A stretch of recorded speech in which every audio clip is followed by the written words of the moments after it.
Uh-oh. Whoops. How do I change the stream title?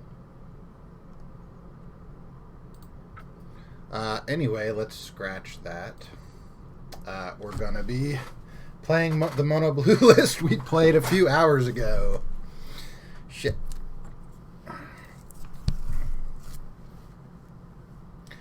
I figured maybe if on days where I could do 2 streams, I could do both Simic and Blue.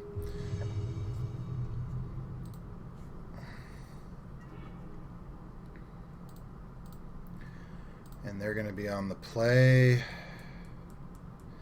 We cannot keep this on the draw. We keep that on the draw. We can cast everything. Okay. I'm going to risk I'm not playing against Tron.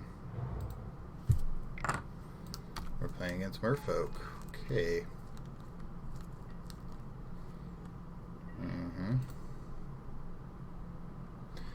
Well, this is not going to be good. This is not going to be good at all.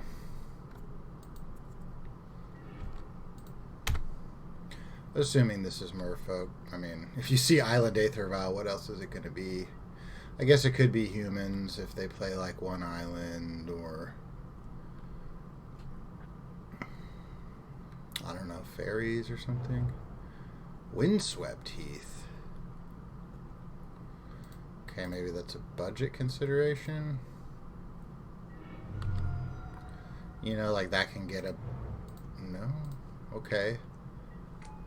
Ooh. This is my kind of deck. This looks like my deck. Okay.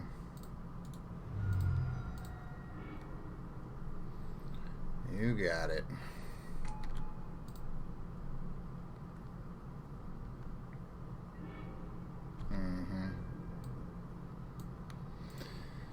I don't really know what Force of Negation is going to do for us in this matchup.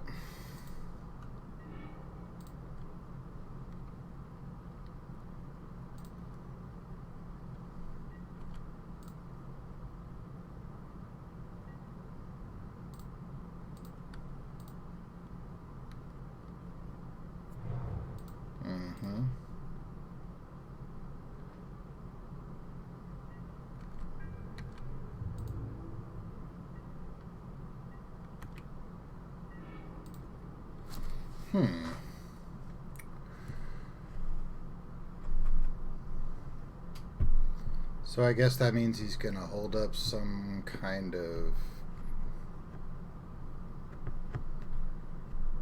man, what does he have here?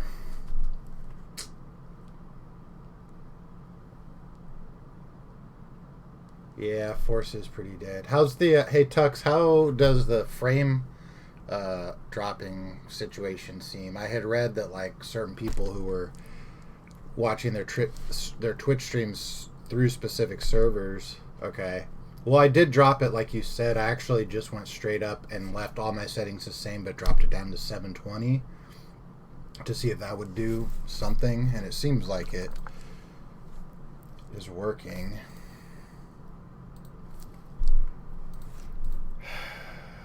Well, the question here is, do we just sit back and try to do 2 relevant things in a turn? Do we play into his counters? What the hell do we do here? Okay, so we're pretty sure he's just going to counter whatever we cast with the spirit dude.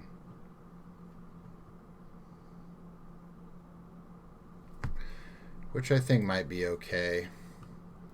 We have 3 lords, one of which will affect his unsettled mariner.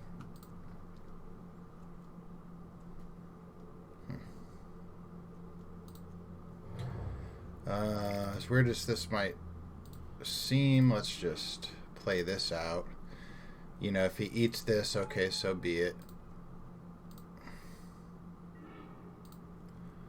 Okay, now the next question is, does he have something that's going to pump this up? I'm just going to hold on here.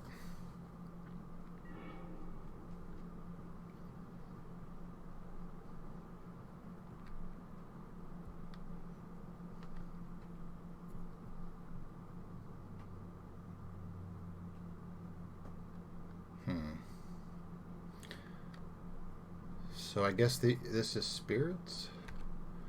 Unsettled Mariner, spirits. I love Unsettled Mariner and Merfolk.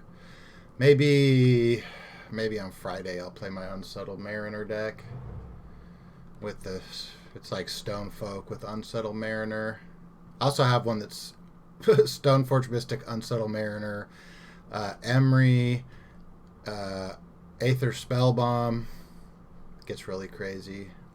But you only really get to do all that in like more grindy matchups for 3. Okay. What is it for 3? A Deputy of Detention? Ah. Yeah. Okay.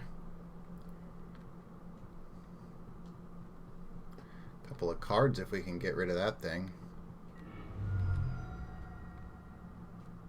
Interesting.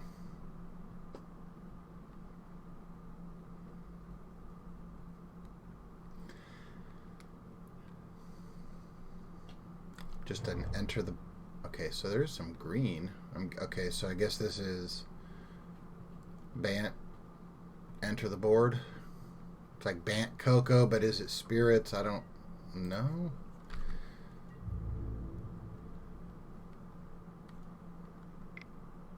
Okay.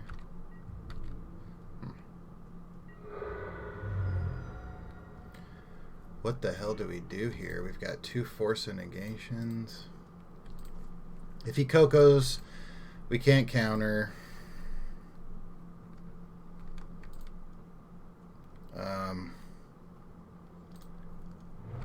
We're not going to take that much damage, so I guess we'll just leave up force and negation for Collected Company.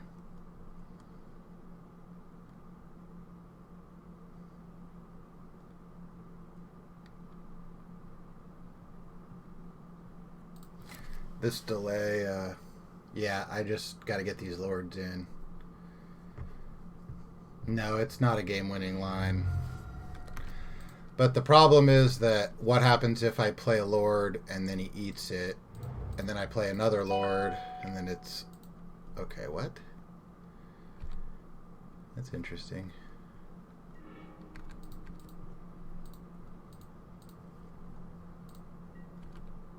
Let's see here. I'm not taking that much damage.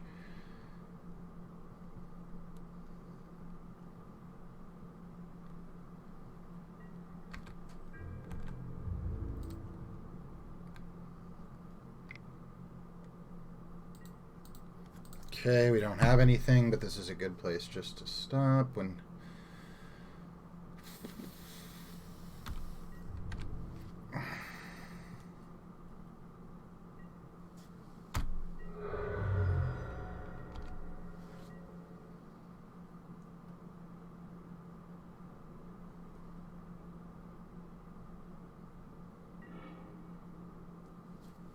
Okay.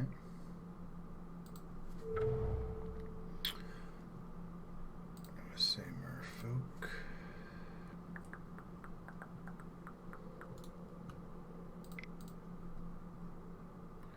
I think our mana here is better spent with the Master.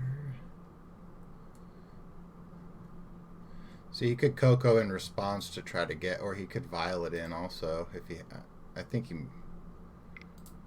Let's see here, yeah, there it is.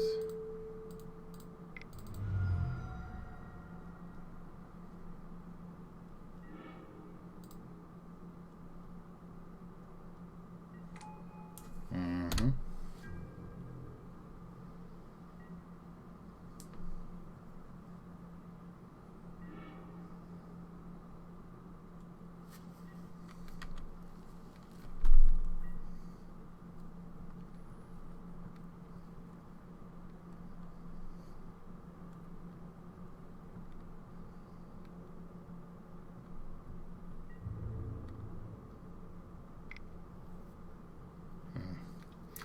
We don't really have anything that targets his stuff yet. I'm not gonna block. Make this sucker a 3/3 or a 4/4 maybe. Okay, oh, that was a good draw. So with that, let's see what he says about Benthic Biomancer before anything. Okay, we cannot elicit a reaction, so then we will try.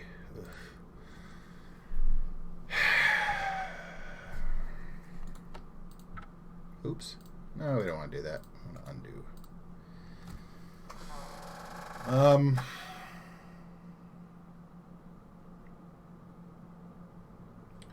Lord of Atlantis gives his dude Island Walk.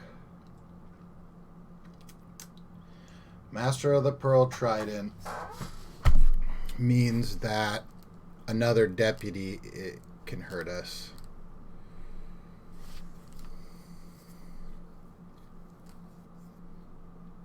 One,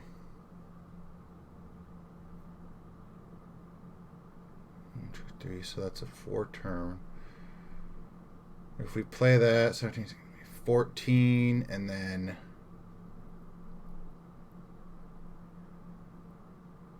okay.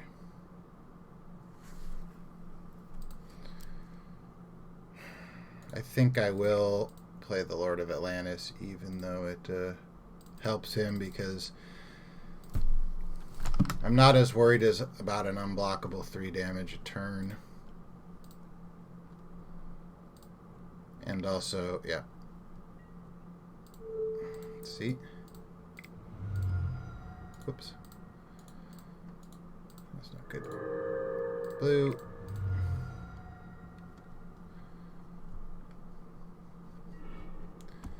Okay.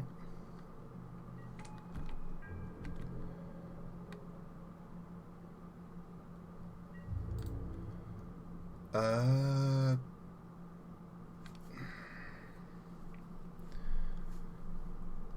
deputy still.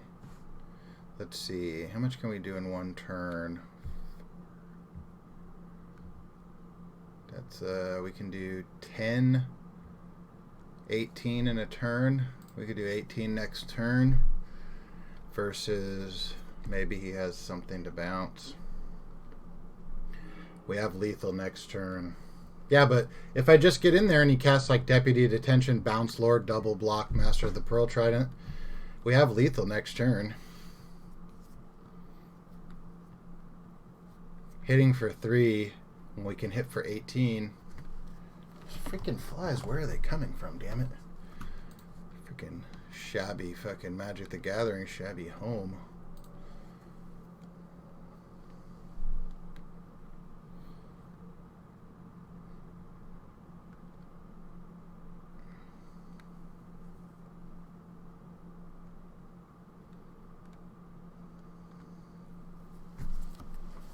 But yeah, do you see what I'm saying? Like, if there's no risk right now, if I'm not at risk if I don't attack, and I put myself into a situation where I could get blown out. Yeah, okay, he has a 3rd Coco. Oh, does he have some kind of, does he have a, I don't know. Blue-white, does he have another Mariner? Do they, yeah, he has another Mariner, okay. Well, that might make a Brazen Borrower, I guess, a little crappier. Okay, so I guess we win, right?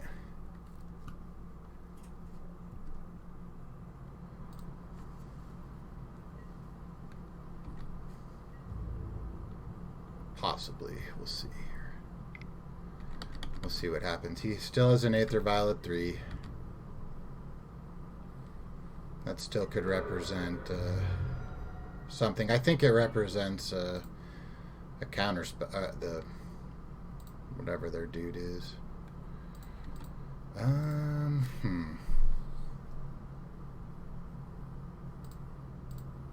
Is there anything we could draw that's not instant speed that would have an effect on finishing this out? Let's see if you can see this.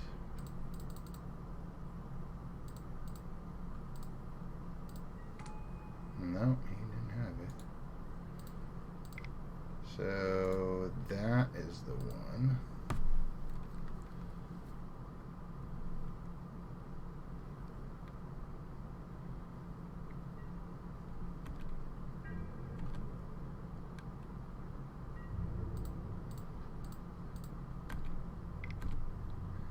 I mean, what does he have? If he held a deputy of detention this long, he deserves to win this game. If he has deputy... Okay. If this dude got deputy detention. So yeah, that was the 18 right there. Wish I knew the other two cards in his hand. Alright. Let's see. Is flying going to be good?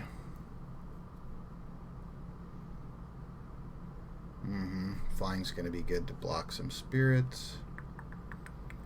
What's not going to be good?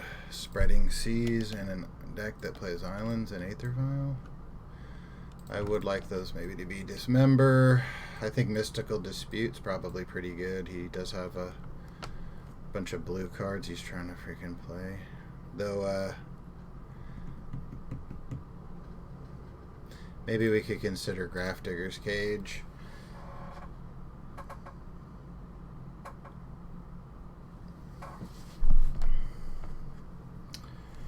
Yeah, I am not good at math, Tux, and sometimes if you see me clicking like single attackers up and down, it's actually like, you know, not me being pedantic, but me trying to like do basic math in my head.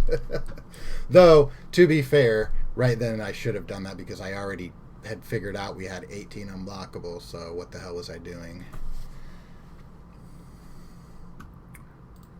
Let's see here. Curse Catcher seems fine. Benthic Biomancer seems a little meh. It's like, I think really the only kind of consideration here is like Grafdigger's Cage. To stop the collected companies. But that's a little narrow though. You know, Deprive stops it as well. So maybe something like this. Or maybe it's just better to have Force of Negation if I don't know. What did yeah. Okay. So we have 59 cards and we have to play a Cage, a Chalice, a Force, a Spreading Seas at this particular point. So, I'm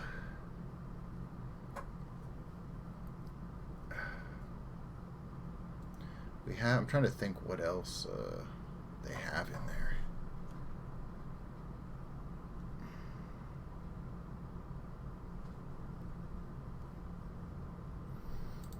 Well, we'll just go with Force. What happens if you run out of time?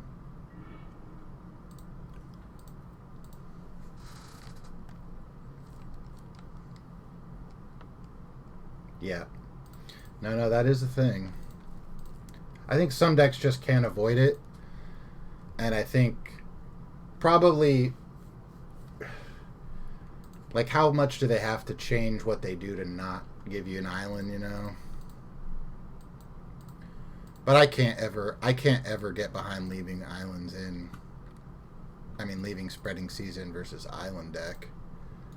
Unless it's like also Tron or they have something. I think earlier I left a couple in when against that Narset deck. Where they had that one land where each player draws and discards. Okay, so they are kind of standard Bant spirits.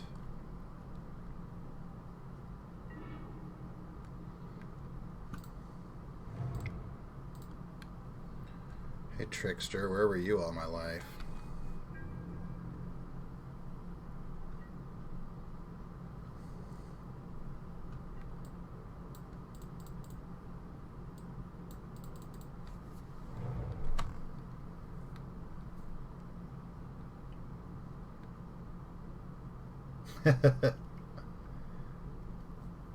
What's up, Suicidal?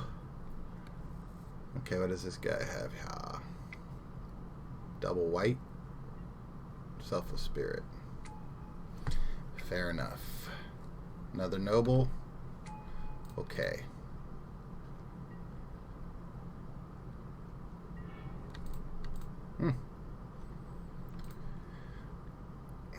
Well, that changes things a little bit. Let's just jam the Lord. Get in there.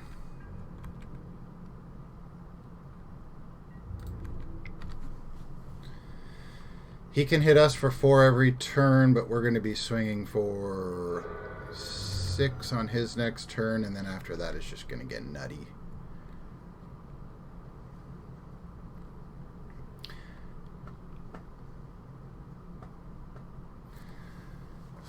Oh, I was about to say, let's take a look at his land situation here.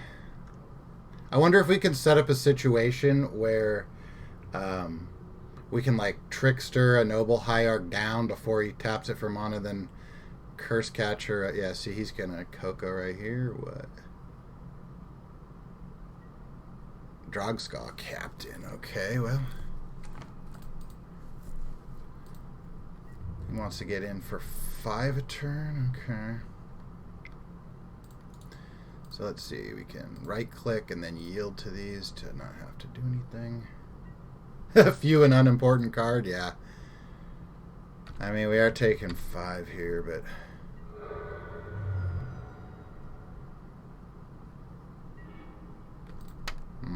where were you 2 turns ago? Yeah, Spell Queller is. I think I just have to jam this Lord here and go, go, go. We'll be able to have a pretty good defensive turn if we need one.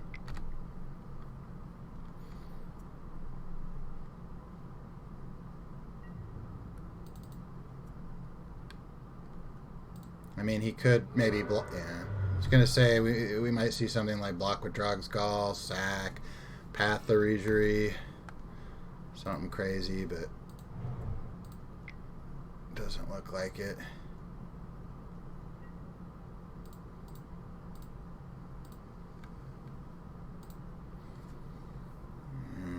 Oh, come on.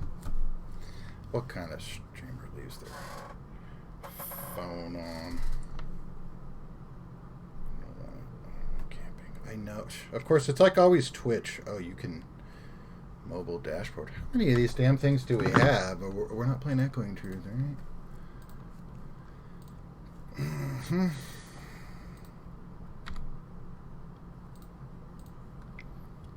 Yeah, it is pretty rude that they don't have any islands. What is this? Ooh. Okay. Now we're not going to be able to use our little Regery at all, are we? I think we're dead now. 2 Drogskull Captain pretty much means we're done for.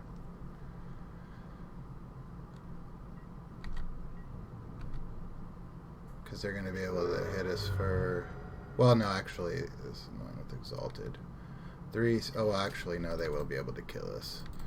What do they have here? Oh, they have nothing. Do we have something we can draw? We do not.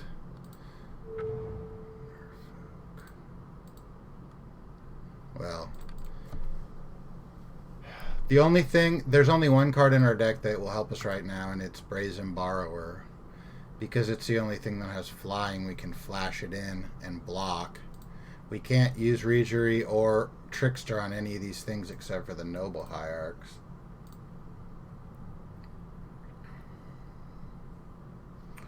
So I think we have to Cast Silver Gill. Reveal Biomancer. Untap our own land.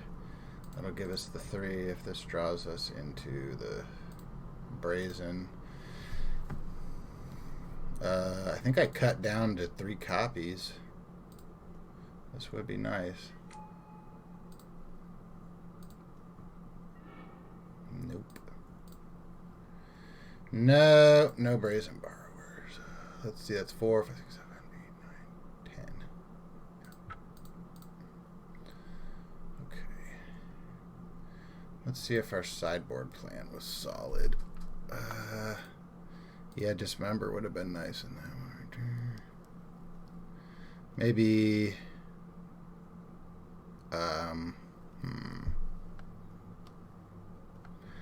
Biomancer didn't seem that great. I mean, I think it's just about the race.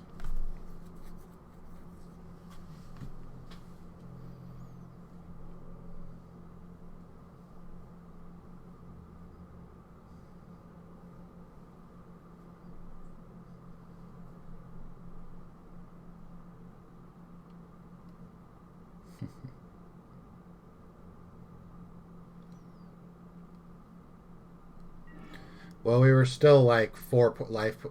We were 4 damage short of killing them, even if we. Right. Yep. Yes, we could have. Yep. We needed just a little bit more damage. Bastards.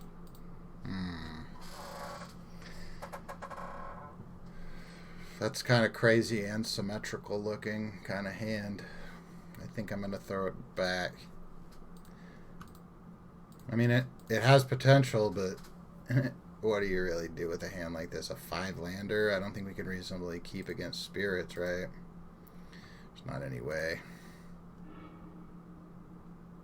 I don't think there's any way we can keep this hand either, because there's no way to cast anything. Whoops.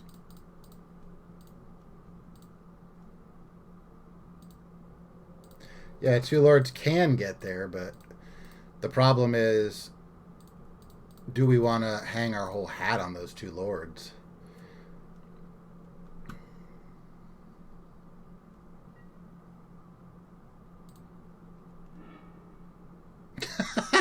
What the hell? Okay, can we get... I mean, look at this. This is ridiculous. We can't get jack shit. Well, whatever. We'll keep it. What do we have to do? Put 3 on the bottom? Okay. I feel like...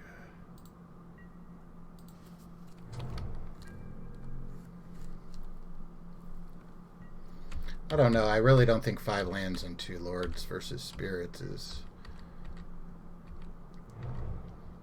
I mean, they're gonna have 4 pass and a bunch of, you know, deputy at detention and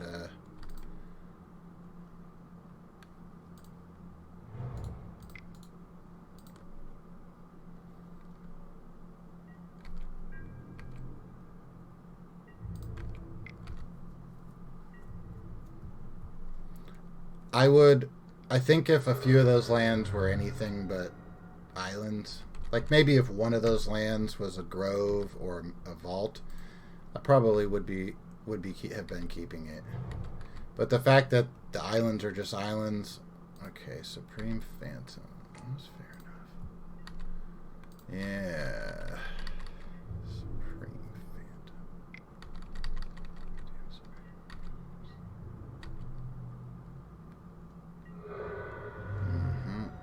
We definitely need to take that dude out.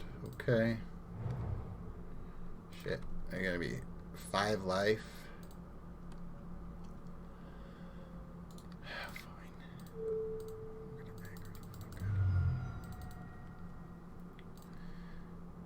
We're in.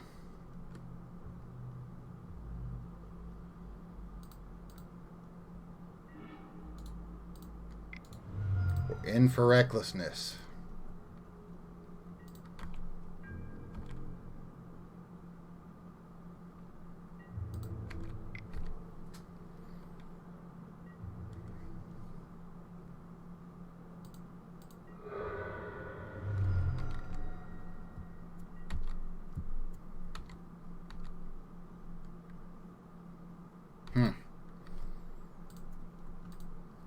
Like, they did think a lot about whether they were going to mulligan or not. Because I mulliganed, and then they sat there for quite a bit afterwards between my first mulligan and when they kept 7. So maybe they got a lot of 3 drops and only 2 land. I don't know what their deal was, but yeah, they had 3 lands.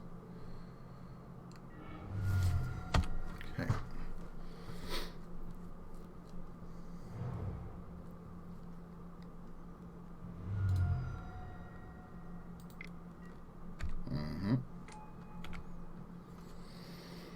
This is pretty raw.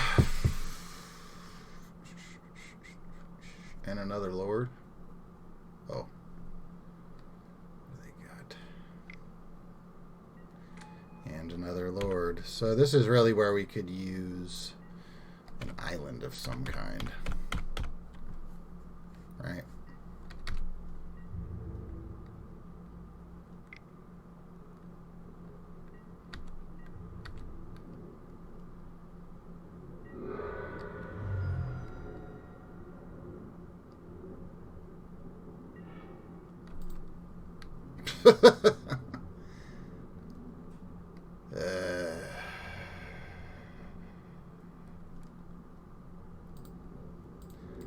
I think we're pretty much done. Yeah, I have to think about that 2 Lord 5 Island hand. I mean,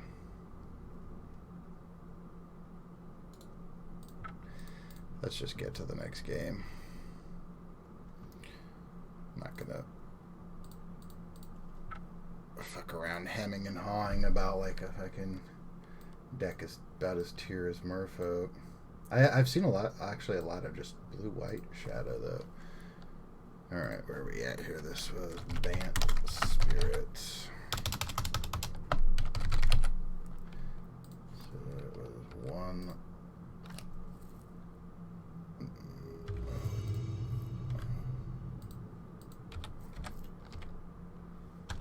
Right? Whoops.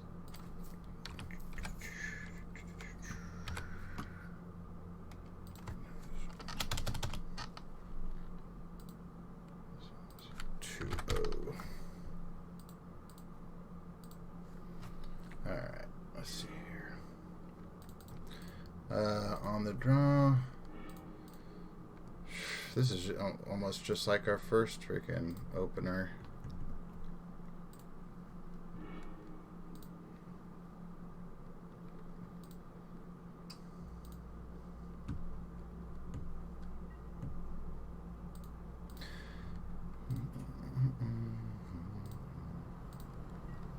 What's he on? 6?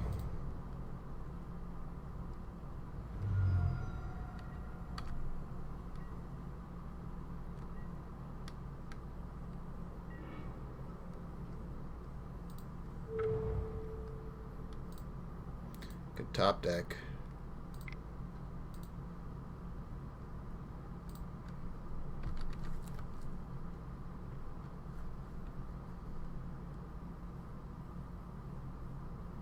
This art is so crazy. I really like the art on Benthic Biomancer.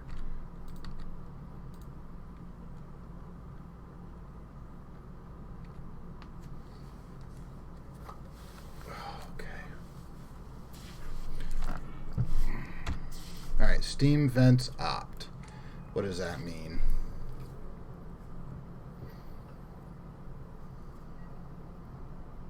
Blue Moon, Kiki Jiki, oh, sleight of hand. Okay, so a storm, maybe.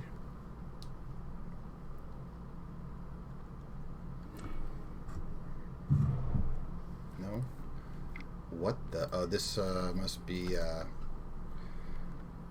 No, this is Jeskai Ascendancy, Emery or whatever it's called. Paradoxical. Jeskai Ascendancy. It's got to be right. Temple Garden Steamboat. Well, I mean, what else could it be? What else? with sleight of hand and opt, because they just have a bunch of one mana cantrips, and then okay, we're gonna play Master of the Pearl Trident because Emery is a merfolk and she can get big.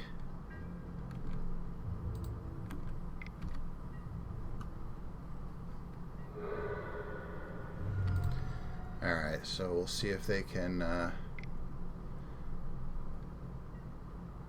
yeah, Sylvan Carry added.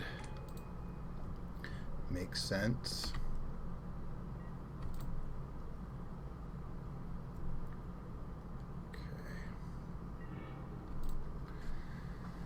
Okay. So they can go off.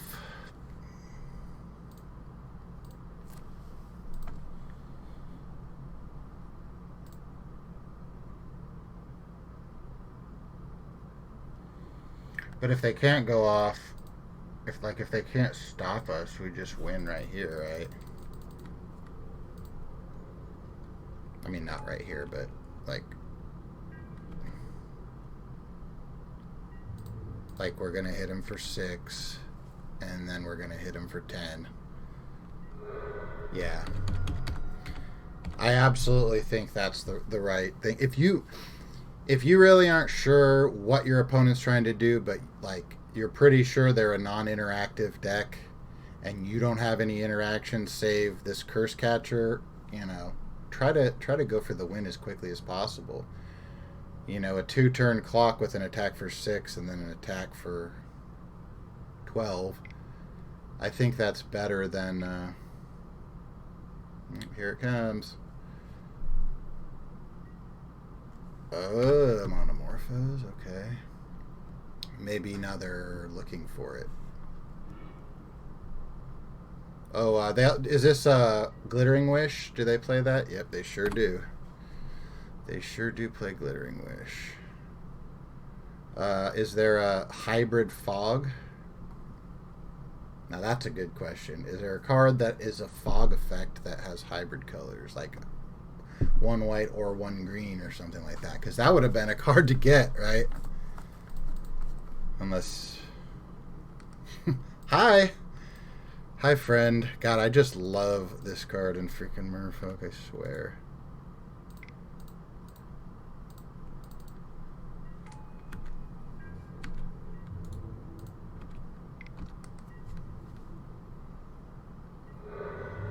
Achievement unlocked. What achievement is that? It's called Keep Swimming. Ignore what your opponent's doing and cast Lords. Creature cards in graveyards and libraries can't enter the battlefield. Okay, so I don't think... So I think Chalice, obviously. Mystical Dispute, obviously, because it's just so good. I really am liking Mystical Dispute a lot more than I thought I would. Like, it's just a card that... It's like, when it's good, and when it's bad, you don't cite it in, and when it's average, then you're happy to just have anything that counters something. Okay. Borrower, I guess, is pretty good. So, against combo... We're just going to cut the... Okay, Trickster's good. Actually... How good is Spreading Seas? Spreading Seas might be good. You know, like... Just taking away... But, no, we can't do that. They have, like, Monomorphos and... So let's think about this. I don't know if Dismember is good or not. I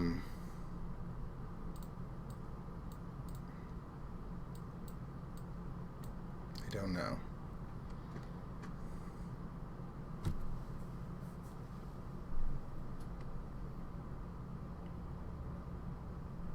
Yeah, that's exactly what I was thinking, Tux, is that they have to have blue. It's so integral to their game plan that part isn't really a problem. But if you think that, you know, Well, but what about dismember? We didn't see anything we can dismember, so we're not even 100% that they're, on that kind of a plan. On the draw, I guess we could take out a land maybe, but I think it's pretty important to hit every single land drop, especially with shit like Deprive and Mystical Dispute, where you... Well, ain't that a bitch?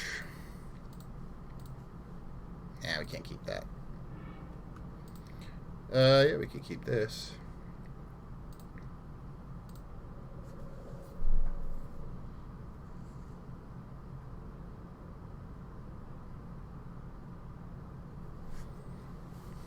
Yeah, 2 borrowers is pretty good, Um,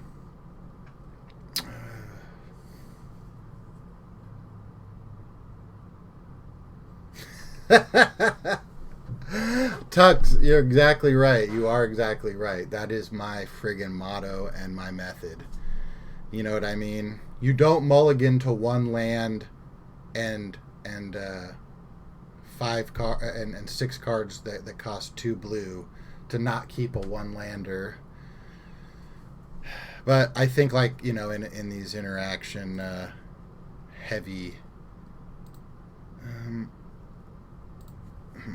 Let's think.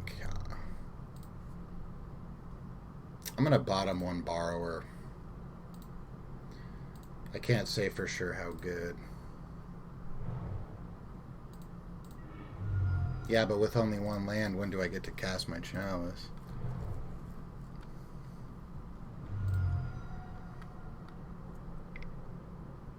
Okay, so there is a reason to have the old Dismember in there, maybe.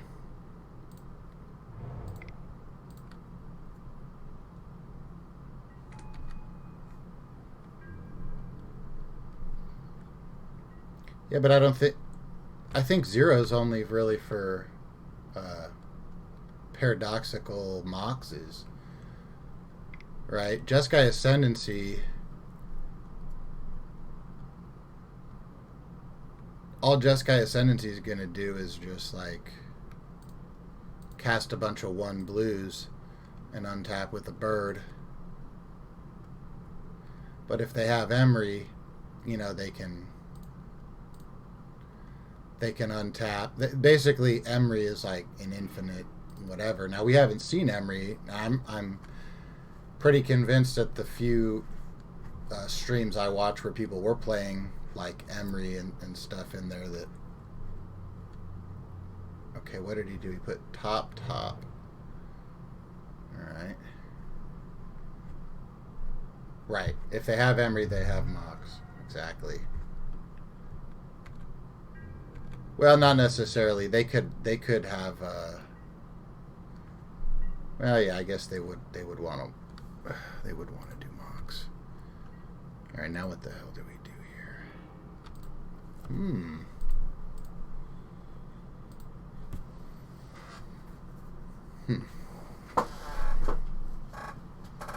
So what lines does Curse Catcher shut down? If they untap, play a land, crack it, play Jeskai Ascendancy, play a 1-mana cantrip, they're going to untap the bird no matter what I do. If I counter the cantrip, they can just cast another 1-mana cantrip and go off. Versus if I hold up Borrower, but it's just 1 Benthic Biomancer enough here. They did go top.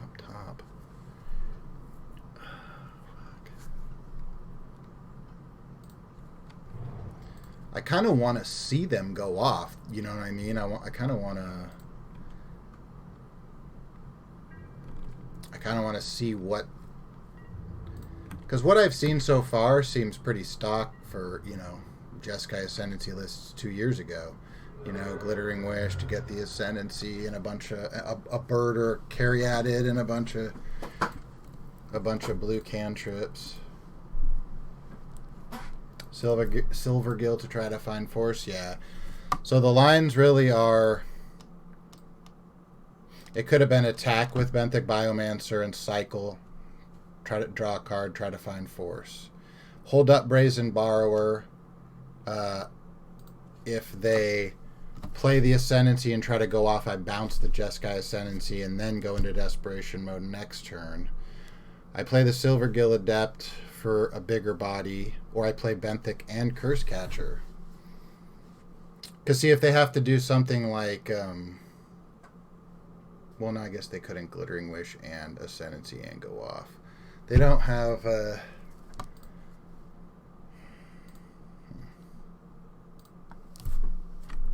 I think I'm going to just hold it up.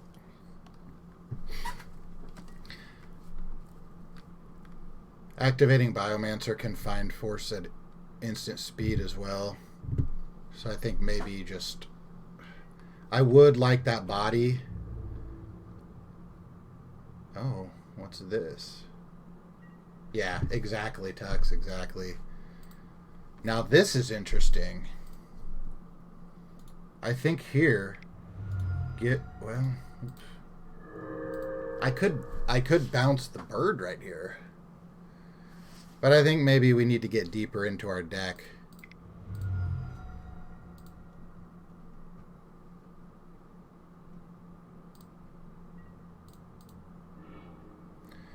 We would not have found force.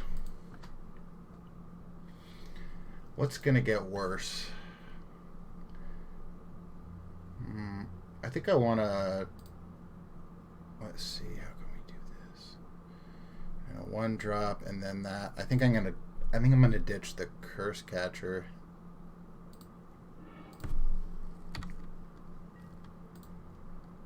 Let's see what we draw here. Now that's a good draw as well. Take the ability of the bird away.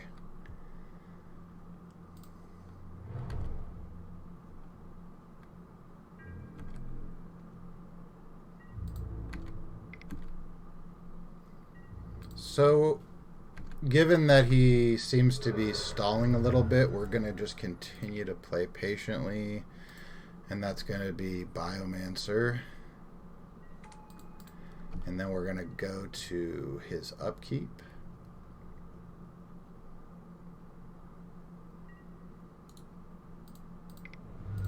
In his upkeep, we'll cast the Trickster.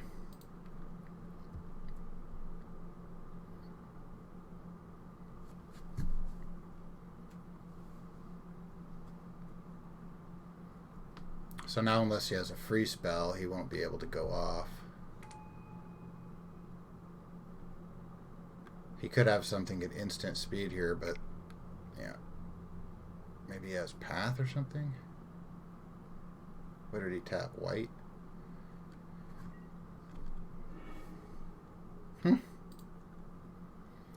Yep, more islands for us. Now we can do a couple things in a turn. Actually, yeah. Well, yeah, you're right. That the fact that it took the ability away. Like if he cast it right now and then cast like a bobble, he still couldn't go off because yep.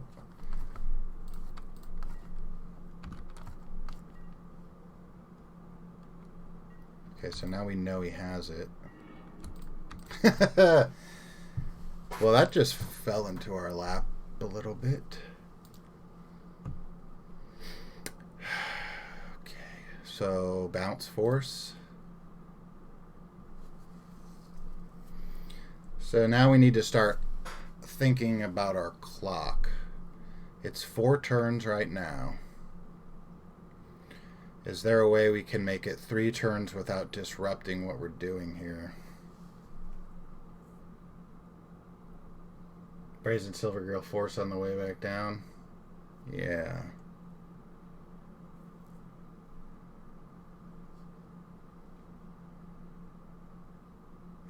But what if I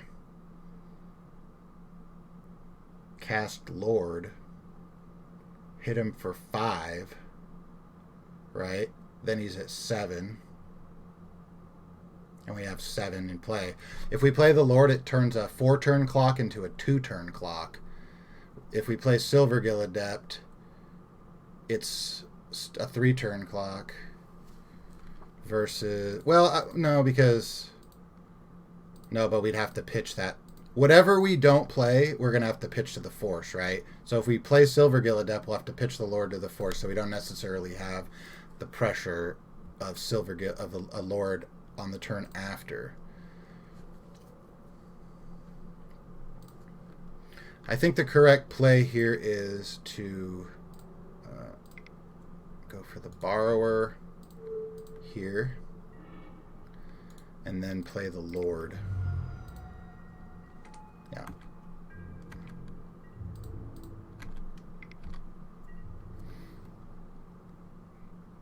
So he would be at 9 versus 7 if we had done it the other way around with 1, 2, 3, 4, 5, a potential of 6 out. So we could have had lethal if maybe he like fetched or something.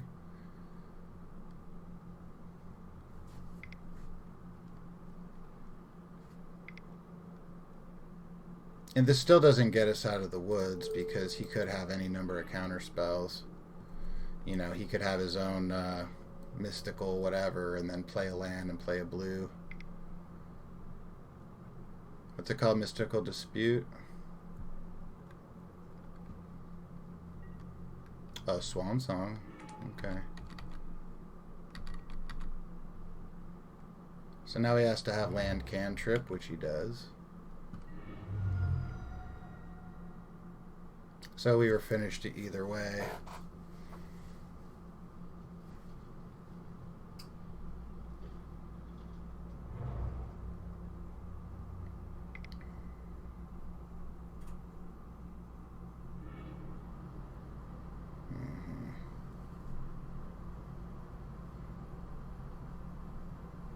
Yeah, playing the Lord does change the clock big time. So he would have been at 9 rather than 7 or 6. No, 7 because he just fetched, right? Yeah.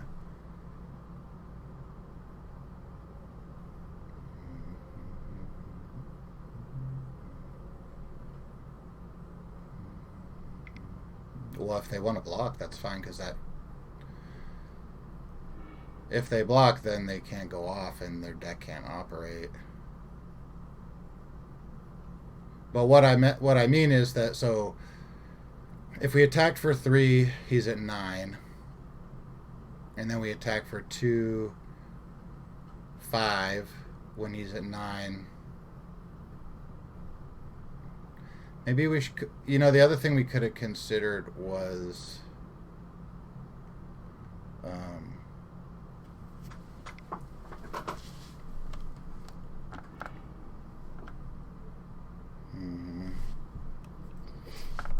Glittering Wish.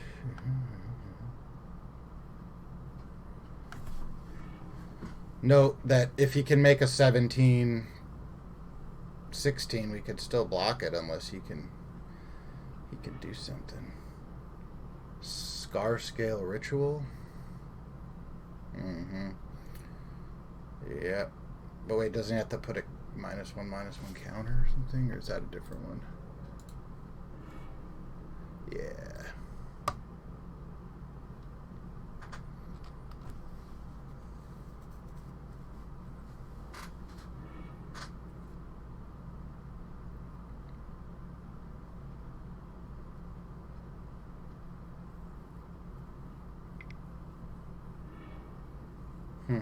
I wonder how reliably this combo goes off with just one card,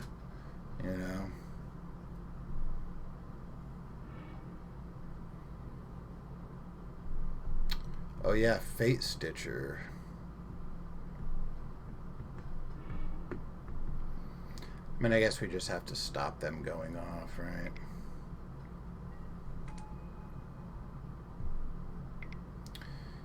Yeah, it gives them more mono.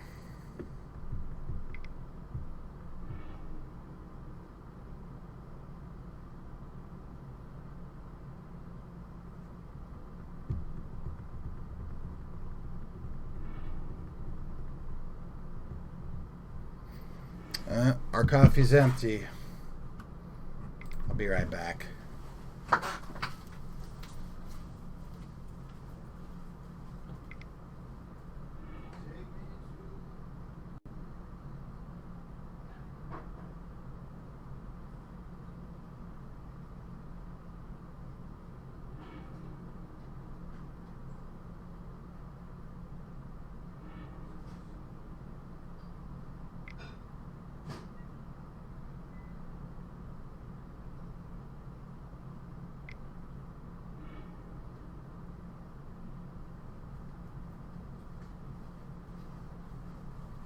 Can I play Magic now, Mom?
Can we play Magic now, Dad?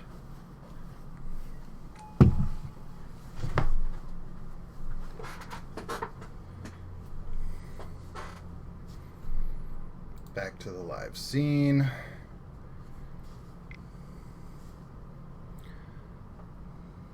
We're still chugging along. He's playing a bunch of Sylvan Caryatids and stuff, though, so I'm not 100% sure what's happening or why he's even doing that.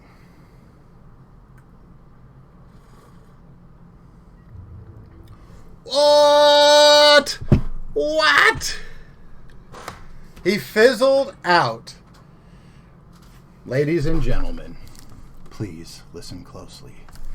This is a public service announcement for all Magic the Gathering online players. Your combo player opponent can and will fizzle out. Coffee is your friend. Cigarettes are your friend. Go smoke them. Go drink them. Have a soda. Go talk to your loved ones. Do something while these sick, twisted individuals run their combo. But do not concede, ladies and gentlemen. Do not concede. Exhibit 1. Now that was fucking funny right there.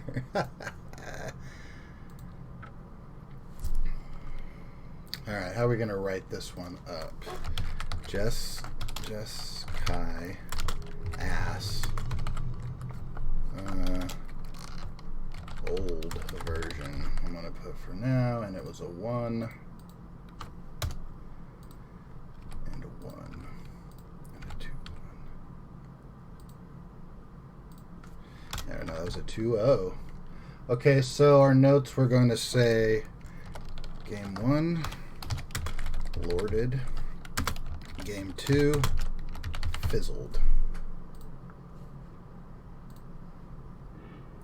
And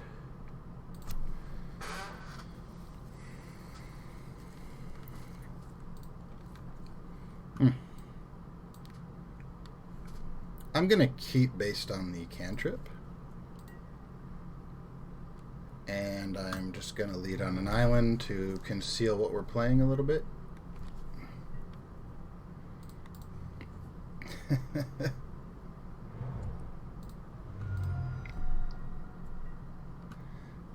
Visions.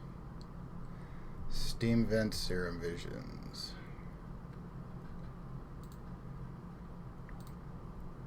Hey, this wasn't who we just played, was it?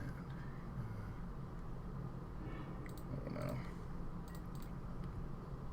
2 cards on top.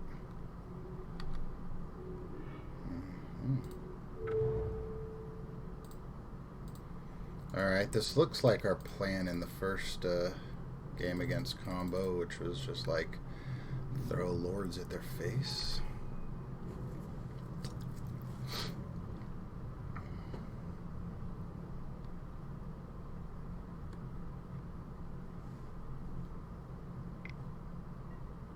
Another Serum Visions. Are they? Maybe they're trying to get me to induce something. Do you think they put a land on their top? No, they're too smart for that.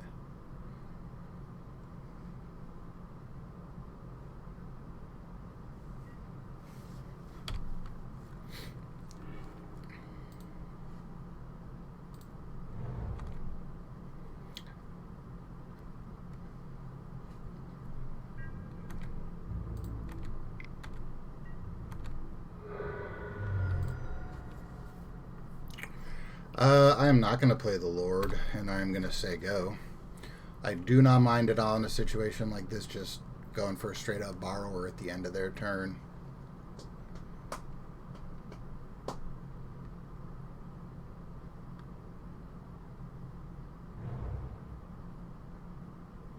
Shocky, shocky. Okay, what do we have here now? We have... As foretold. As foretold. As foretold by exiling a spreading seas from my hand.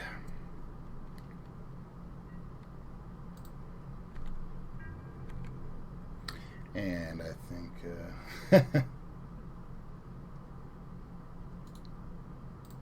No. I think this tempo is way too good to pass up.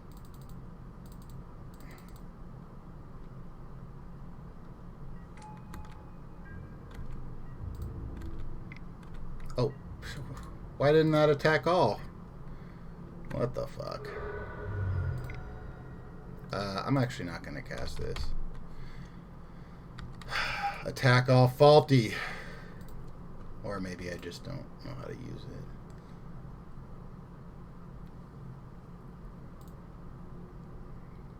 That's fine. Oh, okay. Is this, what do you call it? Is he gonna, living end us or something? So he can only cast one, right? Because that actually counts. Take an extra turn. Okay. Is that really what it is? Take an extra turn.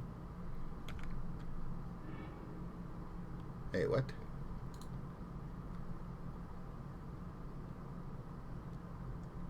How did he cast 3 spells? Or is that the next turn?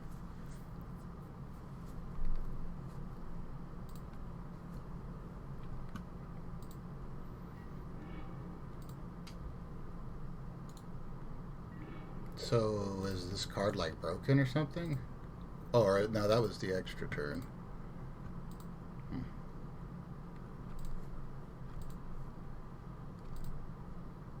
He did Sword of the Meek and then Vision's Bolt. So we know he can't do anything there. I mean, shit. I guess if I had attacked all, it would still, he'd still be a 2.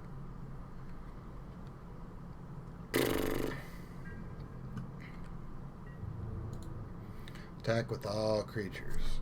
Okay, I have 2.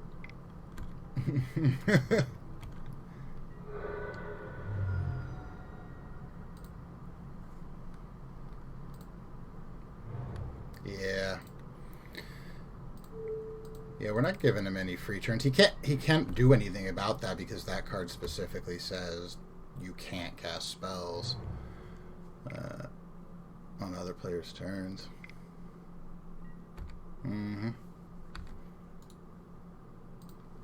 So now, I was gonna say, so now this is all of his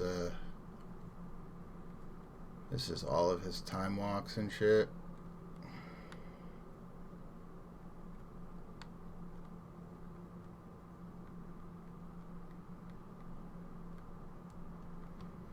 But what does he have? He had nothing last time. Like, he had Lightning Bolt and... Okay. Big whoop. Oh. Actually, that's pretty good for him. If he can just find a time, like a time walk or something. Oh, Chandra, Torch of Defiance. Okay. Does he get to cast that? He sure does. Fuck. Okay, now we're getting into territory where it did matter. We should have fucking had this game. That's interesting.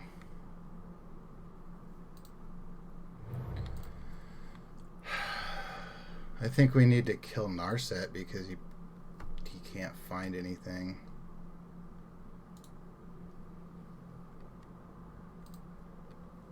Yeah.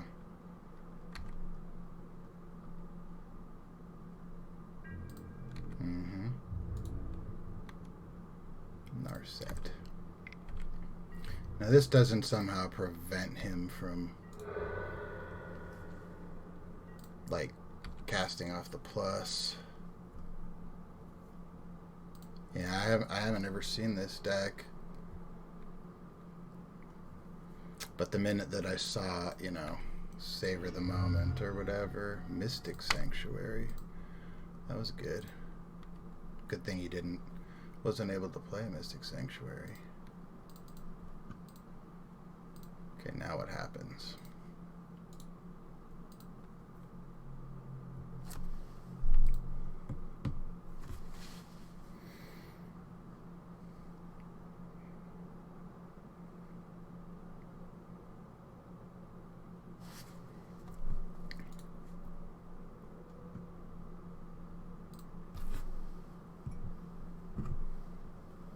Just call me Wheel of Fate. Really?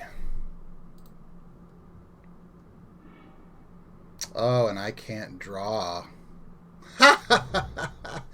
And I can't draw. Okay, now I think we're dead.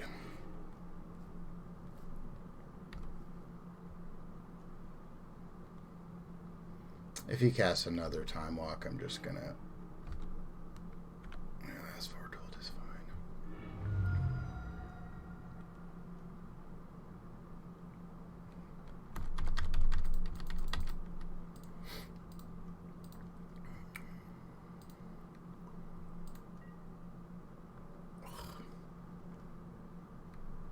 We don't really have anything we can do.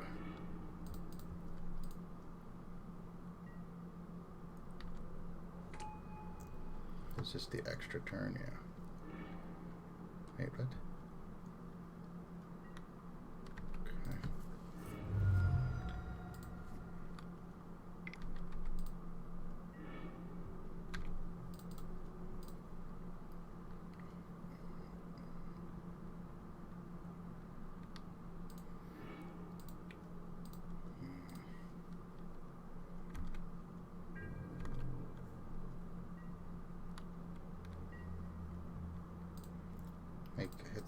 Is this an extra turn?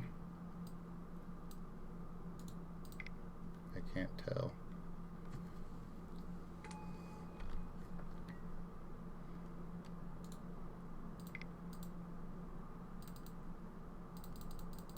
I can't tell if he's... I think he already took his extra turn. No. That's an extra turn. Is there any freaking way that this game can make it harder to track what the fuck is going on?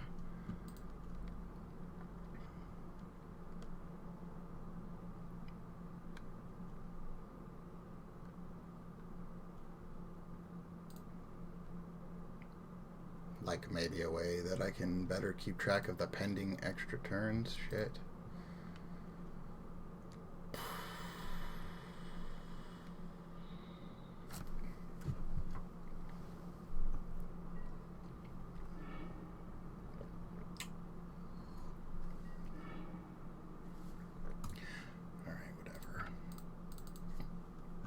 Let's just go to game 2 now that we know what we're playing against and just try to fucking do something here.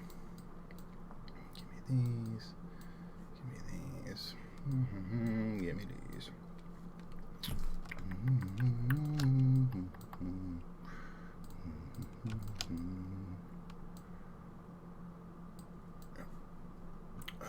These don't really do anything. He's not casting. No. Alright, now what's the weakest out of these? Probably Chalice. Because it only shuts down the zeros.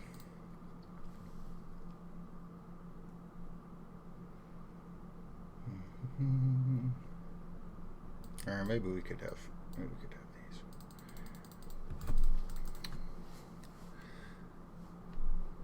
It's possible they bring in like Thing in the Ice or crap like that, but we still have Borrower in.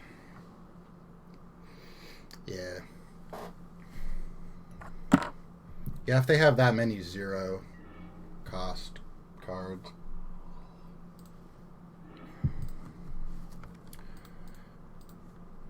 Jeez. It's tempting. Sure is tempting.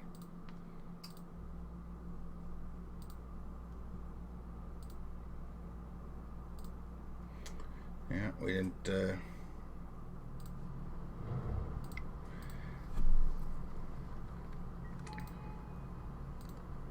sign up for this deck to not play 1-landers.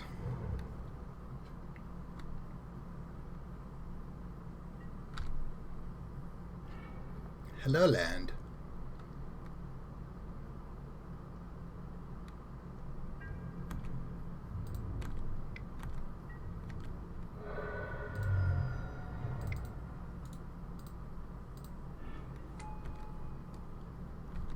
Hello, Lord.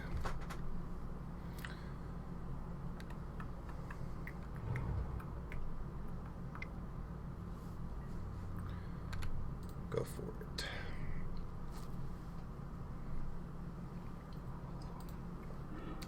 Snap keep? You really think snap keep? I mean, I think you have to think about any 1-lander a little bit, right? I don't know. What's he going to cast into our Curse Catcher? He went 1 top, 1 bottom. Okay.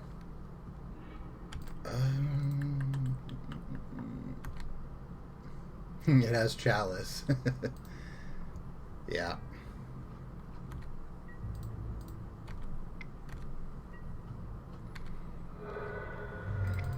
I think I want to dig a little bit deeper here.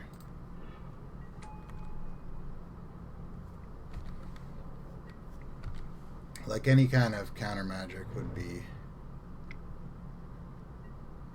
He did bring in Thing in the Ice. And we have our Trickster and our Borrower. Maybe he had Bolt or something. That's what he was.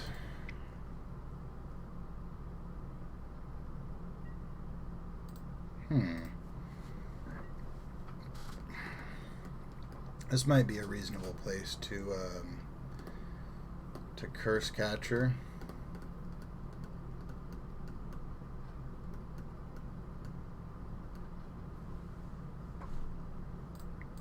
I'm gonna do it.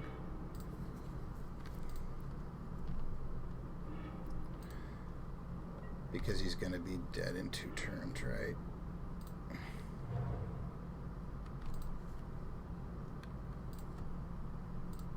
But see, he can still soft aggro me out, even with a couple of.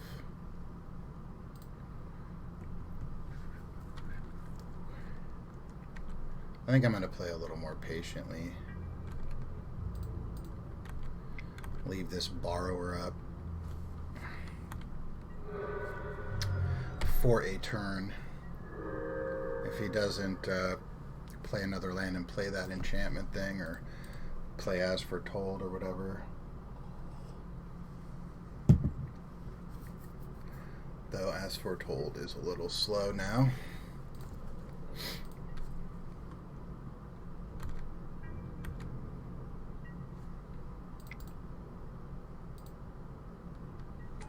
Tap this down. Excellent. So we're going to do the same plan here.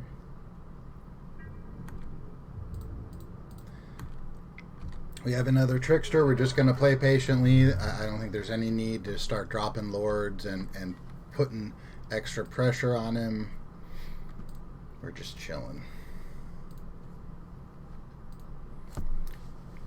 Now, I would like to see if he has some way of getting rid of the chalice or something.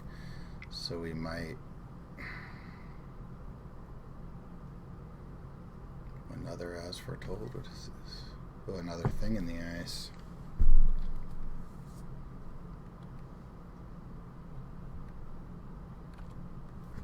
It's fine. He has an island. Always yield.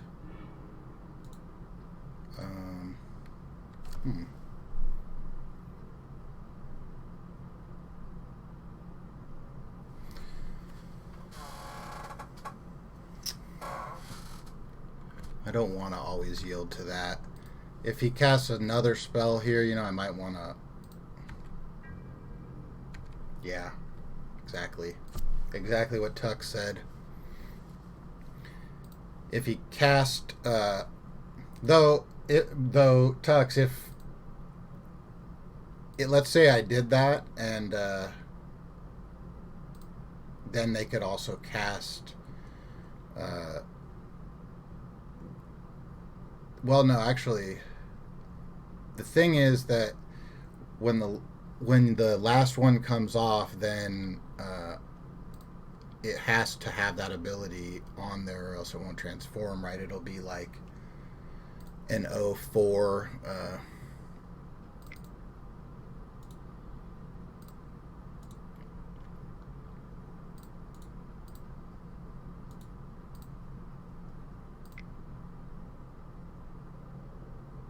Well, I don't know what he could have.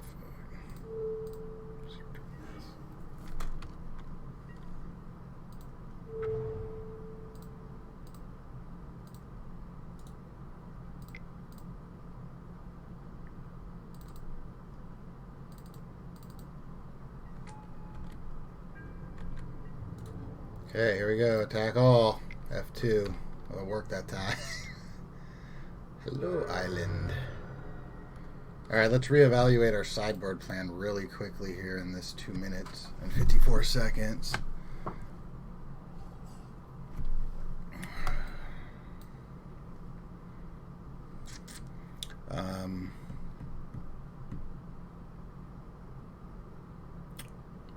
So if we're on the draw, I'm going to cut a Silver Gill Adept. Or I could cut a land there, actually. That could be just island.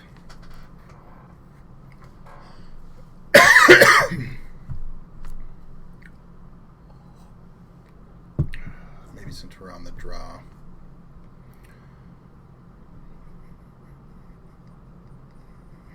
What else do we have?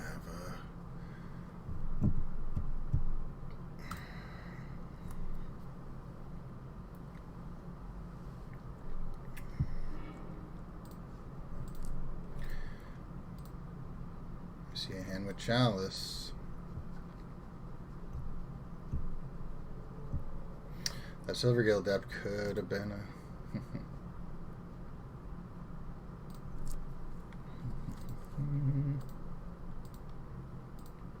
What did he do? Go to 6.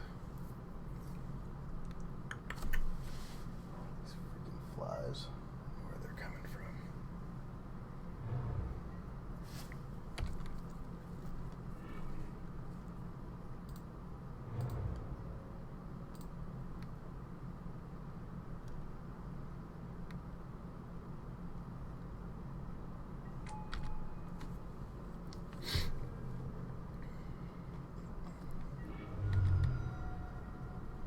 Let's see if he puts something in to kill this. Nope. He may have. This is such a weird, I don't even know what the hell I'm playing against kind of a feeling. It's like, okay, I know some blue and some red cards. I've also seen a bunch of crap.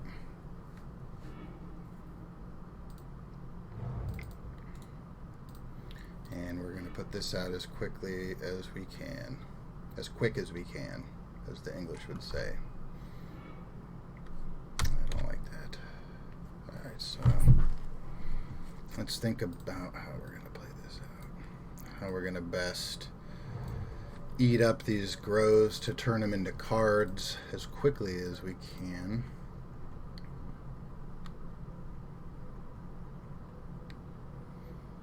I guess you could go for as foretold here. Aether Vial. Well, this is a whole lot of nothing here.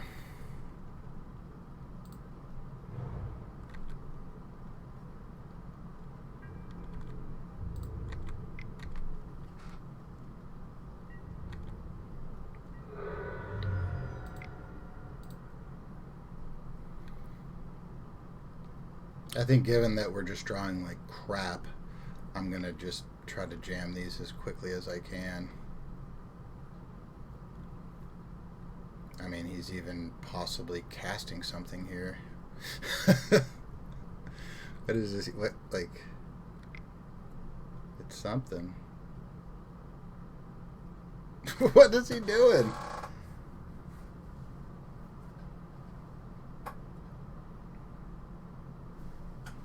Was he gonna counter that? What the heck?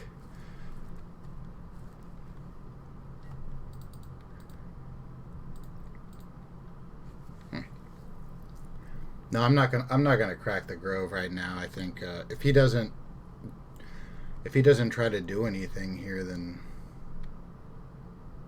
I'm just gonna drop the Trickster.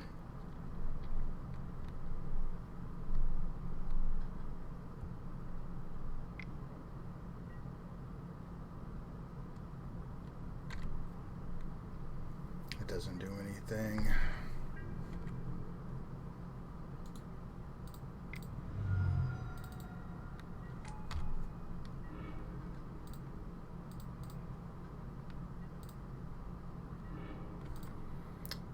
Where have you been all my life?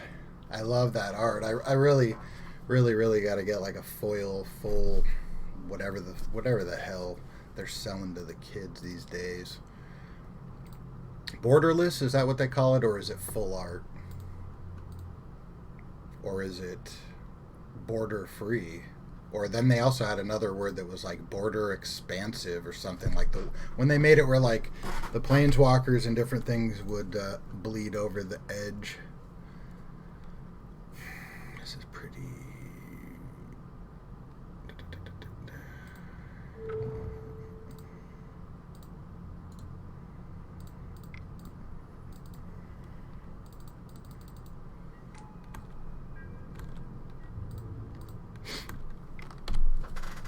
Oh, see, I did it the old way. All right. We have 8.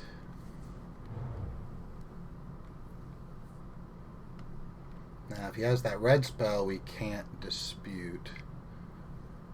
But what is this, Jace?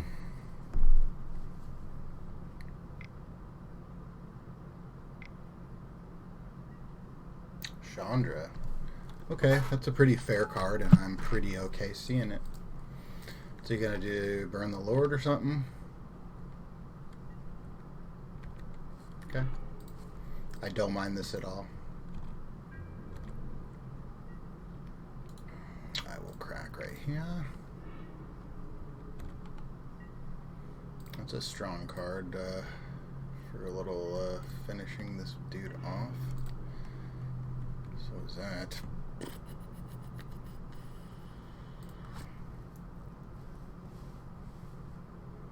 So let's count this out here. If we play the Vault, kill that. That'll be 8. We can island walk in through a blocker.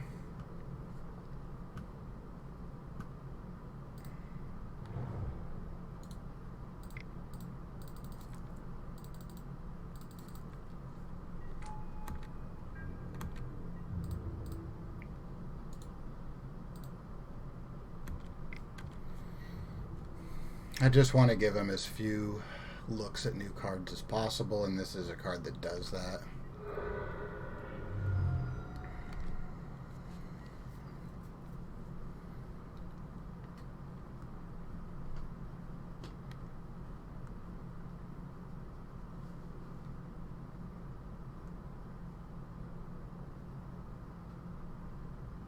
Yeah, I could have left up the hardcast dispute, but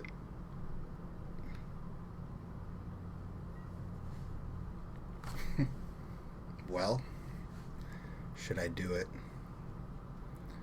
Should I merfolk? Should I merfolk him? He could cast like a remand or something off of this, and then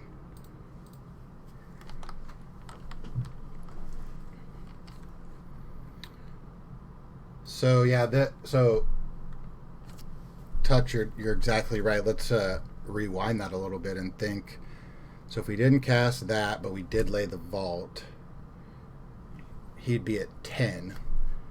And then if we cast the master the next turn, it would have been 1, 2, 3, 4, 5, 6, 7, 8, 9.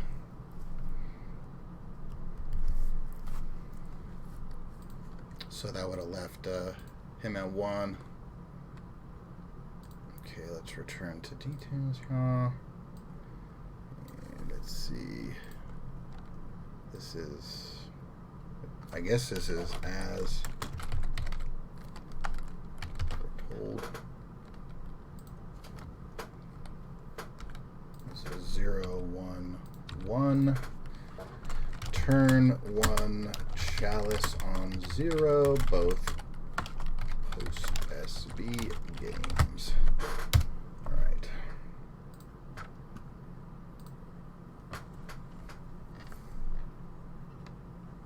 Yep.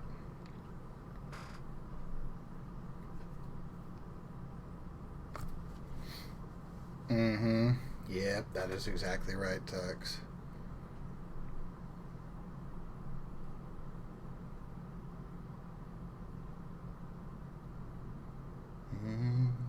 Still sitting here spinning our wheels. Oh, I was just about to get some more coffee, but looks like we're ready to rack here.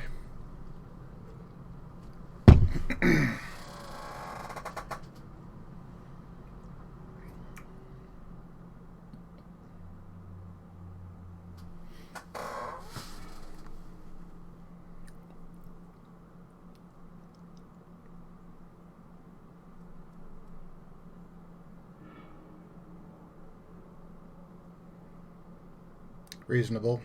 On the draw. 1 drop into a cantrip with forced backup. I think this is a pretty solid hand. Okay, now we're going to get to see this deck. Now we're going to get to see it here.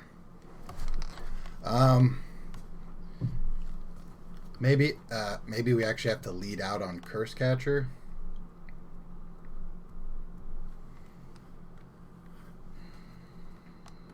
No, given that we have the force. 2 forces, actually.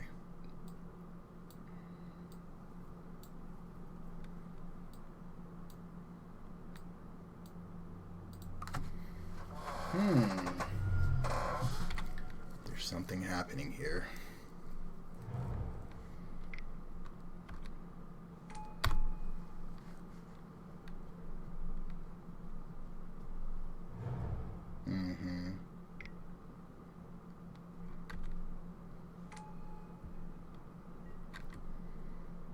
We have done it.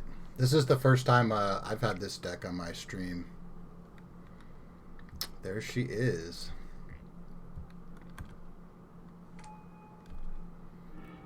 Mishra's Bauble, Mox Amber, Chromatic Star.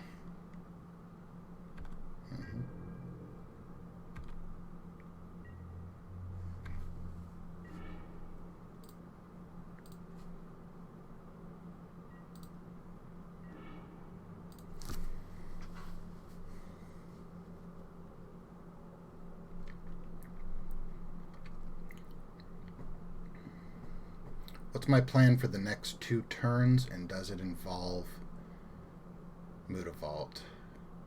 I think it's going to be Silvergill, Show Lord. And then next turn, the Lord comes in off the vial. but we probably want to leave up Force of Negation. Okay. Yeah.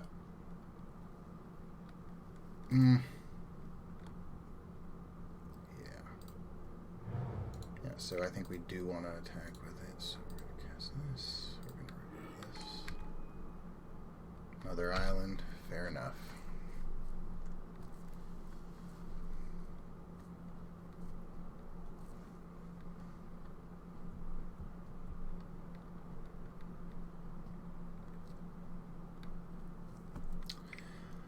He could go for Paradoxical right here.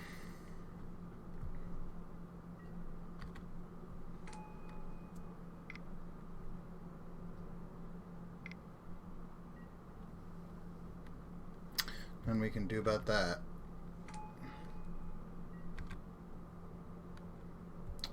4/4.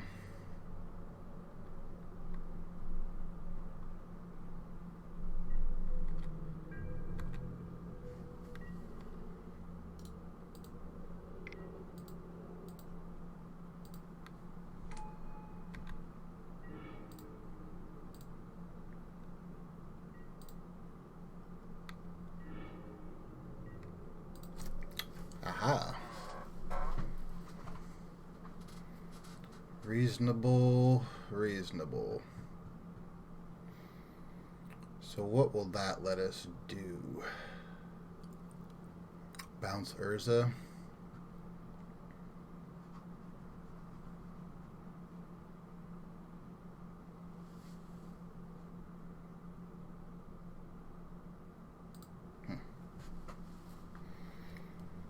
Okay, so if we bounce Urza, get in with 3/5 Island Walk, I think that is definitely what we got to do.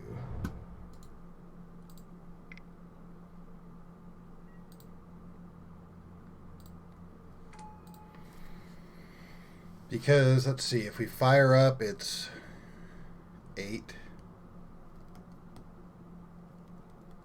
It's still a few turns to go.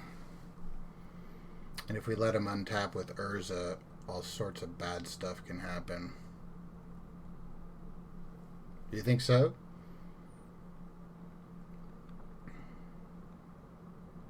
I mean, if they have a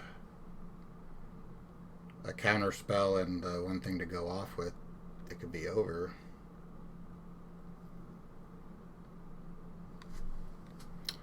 Fair enough. Yeah, well...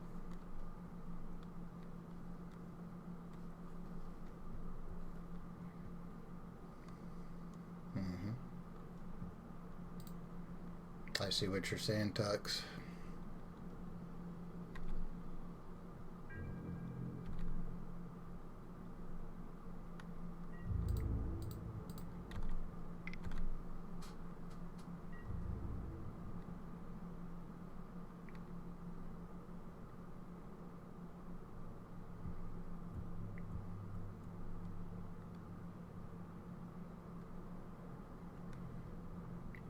Like, the way I try to analyze it is, will this 3 damage matter compared to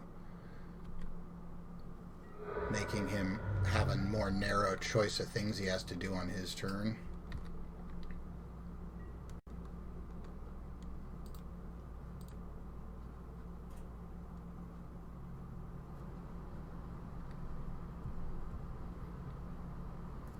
Because now we can go off on all sorts of...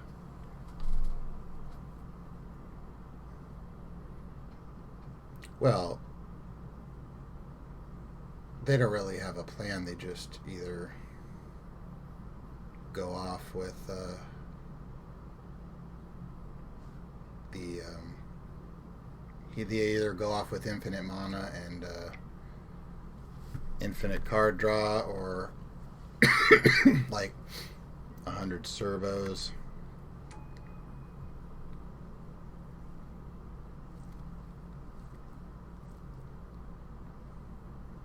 But what you can do is try to like bounce Urza in the middle of when they're trying to combo off, so like they don't have... This is where I wish I had Revoker. So they're looking for something. Is that what they're trying to tell me? They want the trigger. Sword of the Meek. Okay, there it is. So there's one piece of the combo.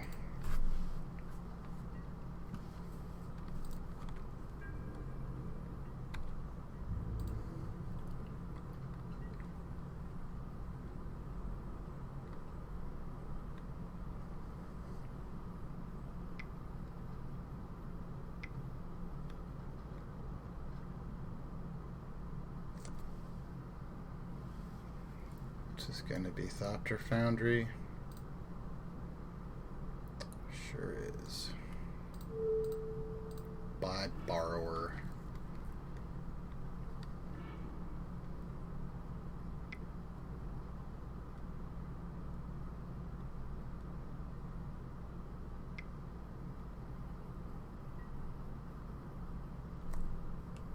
I guess there's nothing we could have done about that.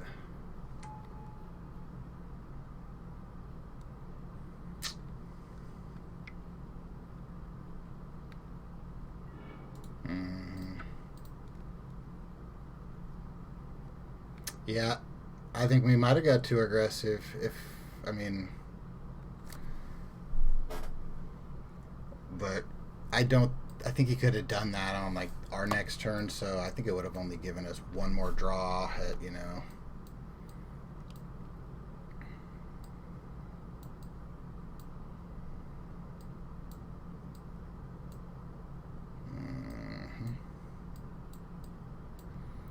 Okay. So what is not staying in?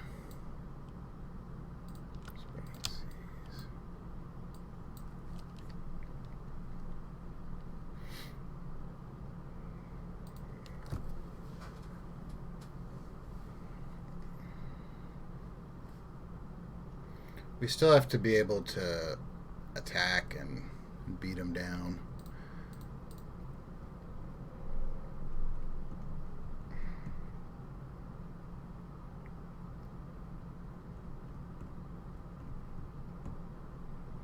Maybe Borrower is just inferior to like just about any of those other cards.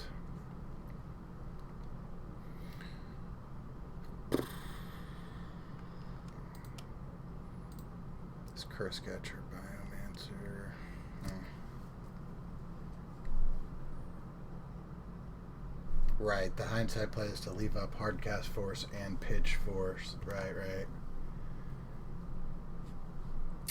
Right.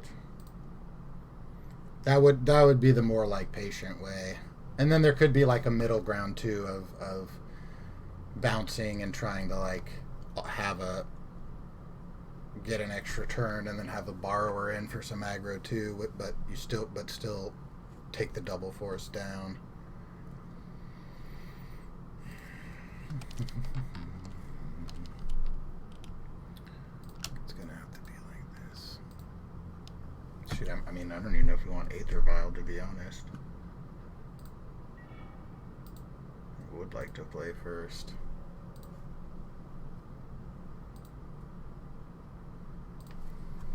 Okay, what did we say? We don't sign up for this deck to not keep one land vial hands. Keep. Again, Mystical Dispute, so good here on a one-lander.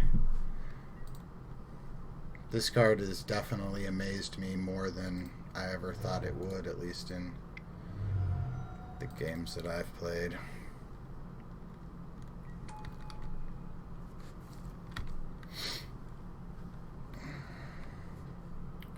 So we have Force.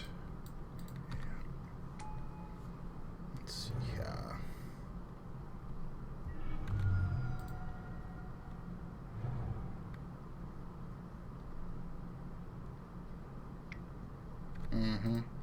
We have two ways to disrupt what he's doing, so let him take one.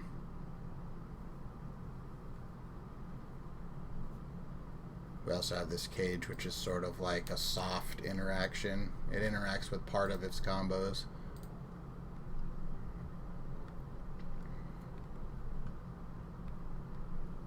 It doesn't shut down Thopter Foundry, but it does shut down any of the Well, I don't know. Do they run? Oh my god. Why? Did they run the Goblin Dude?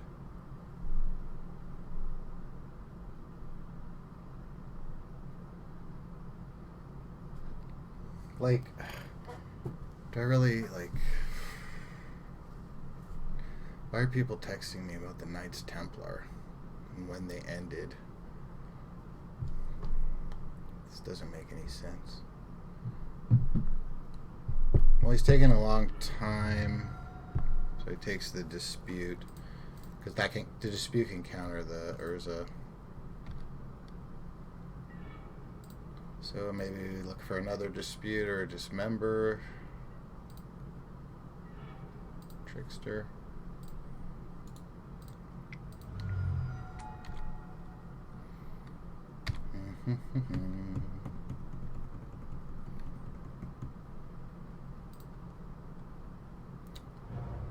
Now what? Yeah. This is something that our Graph Triggers cage doesn't interact with, so I'm fine countering it. That was a good draw.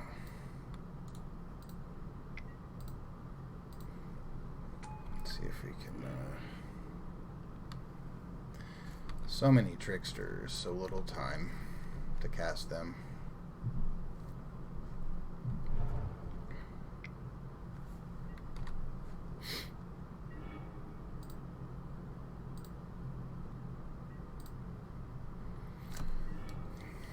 Oh, Lord.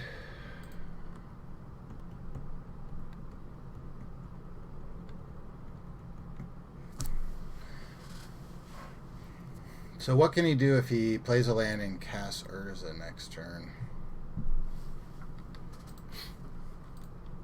Might be able to do something.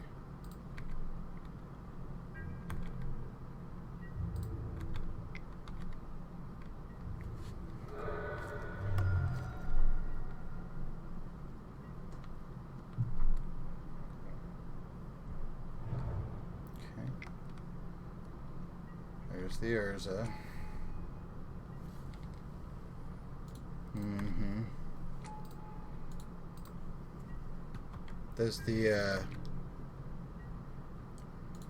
Does the Trickster kill this?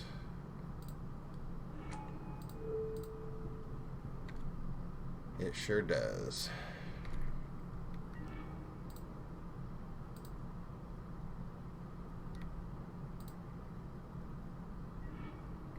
Okay, that was a decent draw.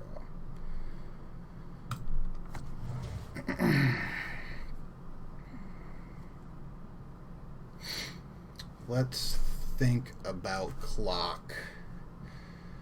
So the safe play is to just attack in, take him to 11 and see if,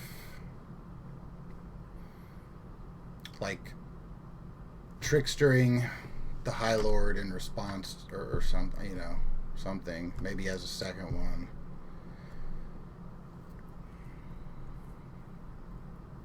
But if he casts something that we just have to counter, then we don't have that trickster.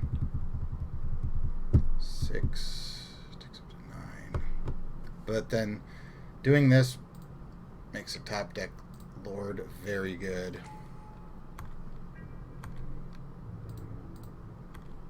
And given that we do have the Waterlogged Grove, we do have a Violon 2.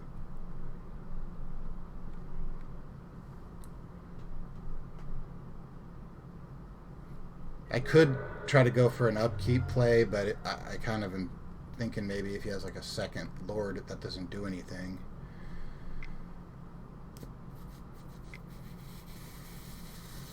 Shuffle your library, exile the top card until you can play that card without paying its mana cost until end of turn. Thopter Foundry.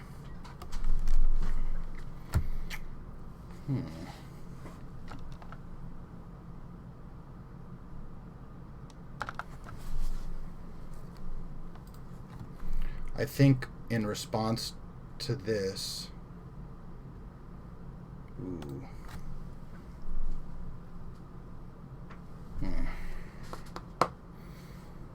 So I could just outright counter it.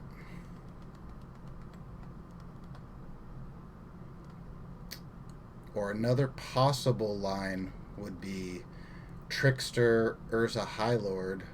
Then he can't tap it in his turn. And then I wouldn't have to get rid of the force. Or, well, then I would have...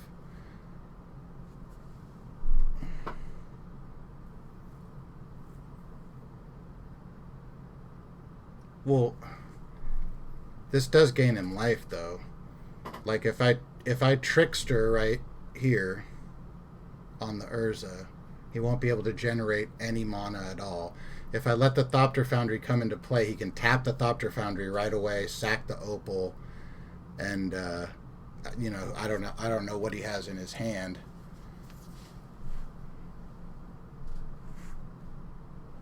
Well, what if he has 4 artifacts in his hand that he's been holding? It might not be.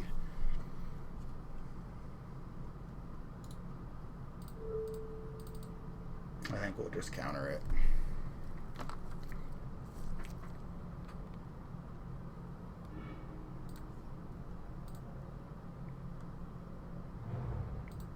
Oh, if he cracks that, he's dead. I mean, he obviously knows.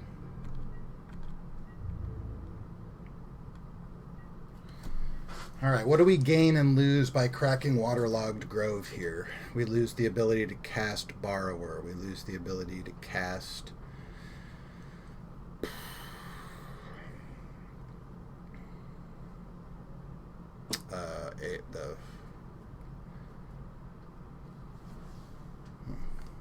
But if we draw Lord...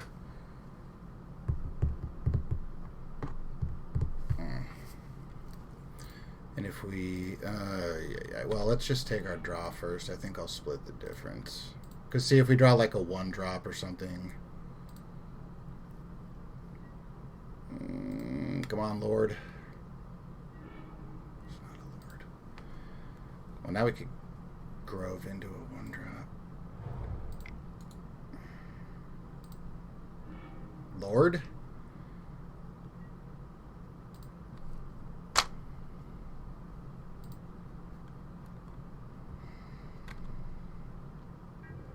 I guess it's better than nothing.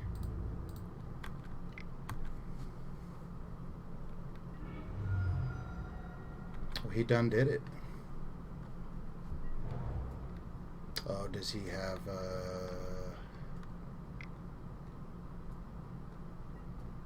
fatal push? Sad. So sad.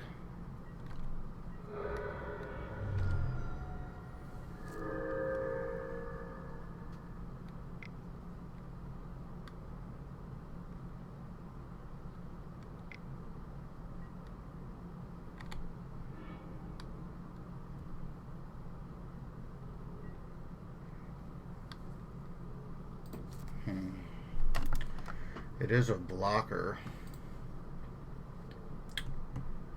but the Grafdigger's Cage shuts off that part of it.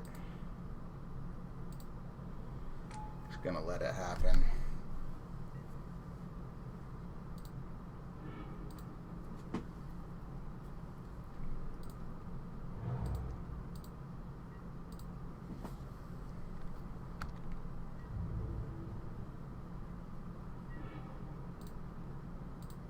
It's not looking good.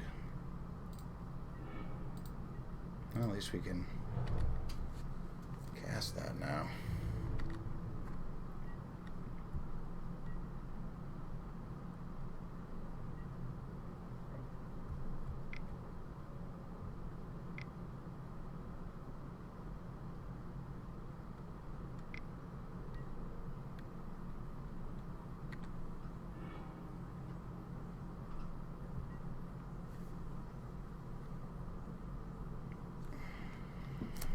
He'll get a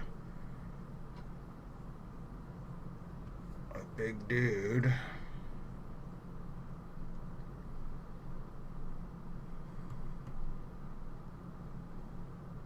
I mean, I don't really think there's any better time.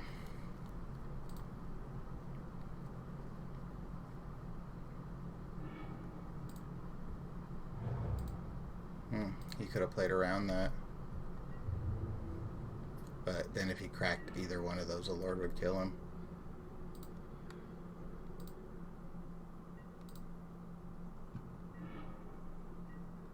See if he did crack. He was smart.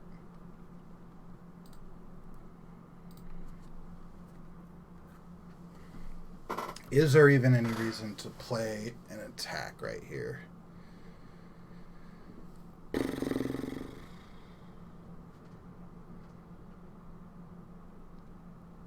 Do they play like Snapcaster Mage or something?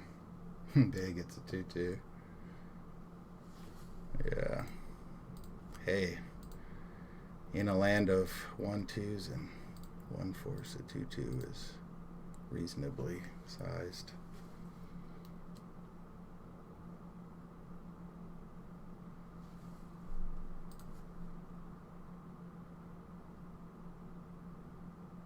Yeah, that's possible. But, I mean,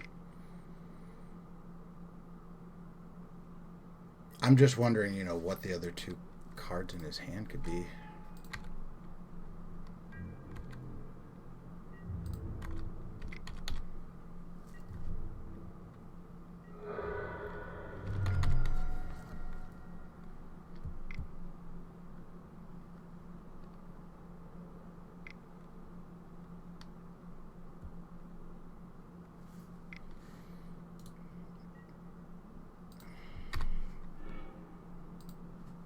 Oh, he's got some going here.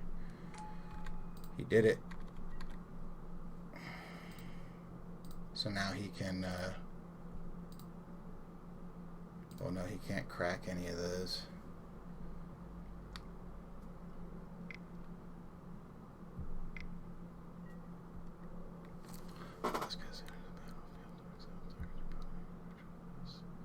Glass casket, jeez. Got some we got some limited cards up in here.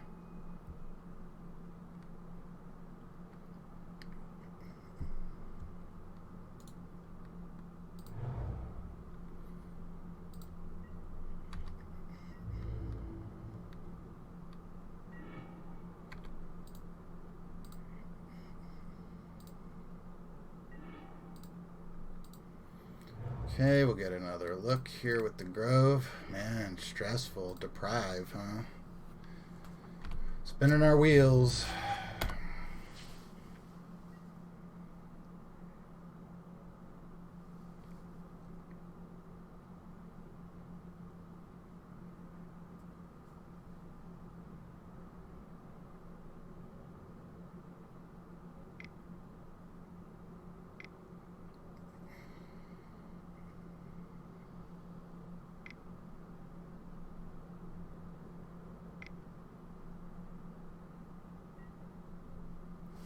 Shuffle. Another Emery. Does that do anything for him?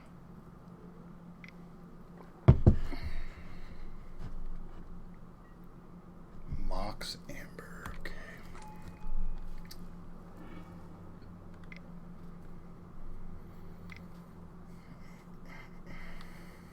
He's going again.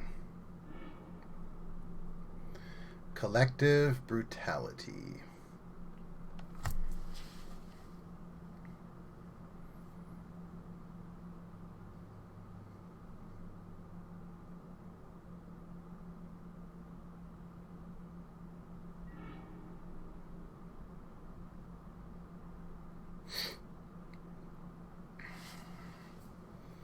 This takes our ability to win with a Lord away.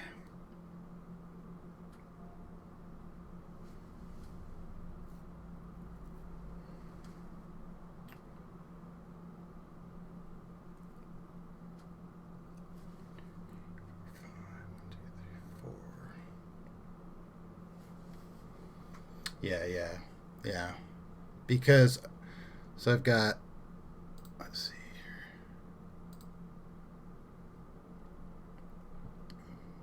One.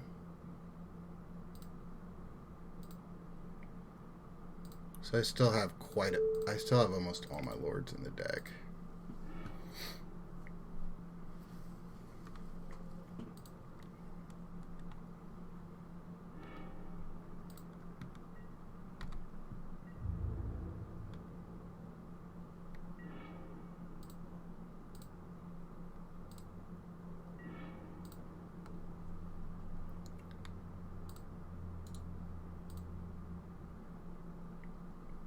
All the Biomancers are out.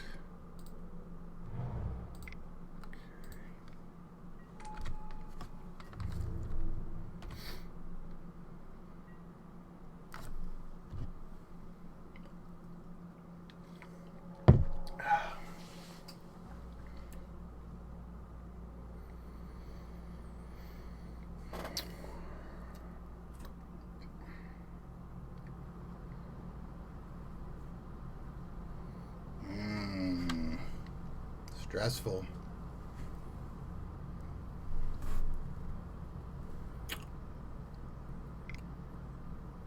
He's going for whatever the hell this thing is.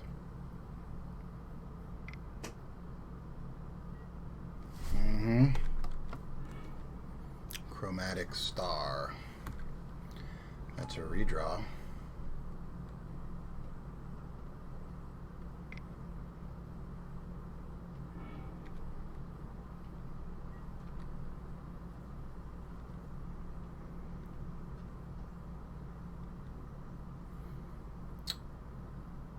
Note that actually Paradoxical is no good now, right?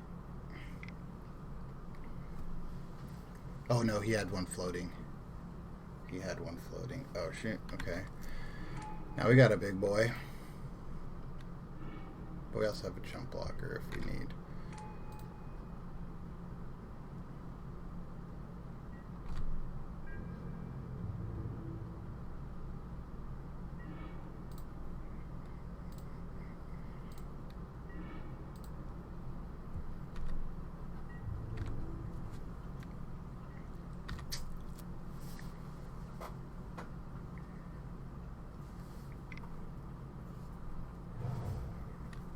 He drew another land.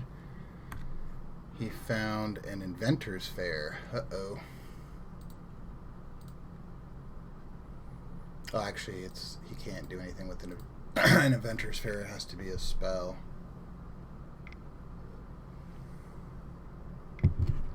He gets one more crack. War of Invention. He can get a 0.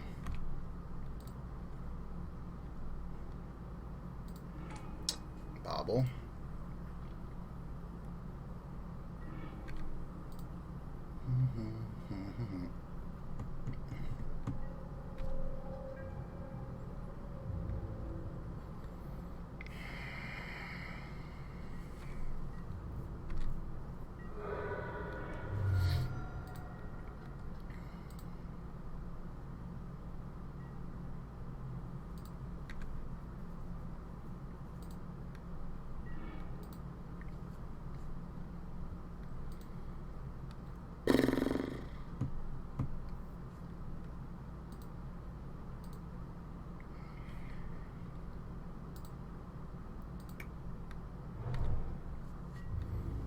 Man, we can't draw anything.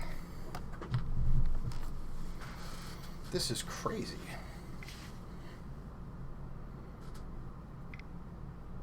Like, he's been at 1 for so freaking long.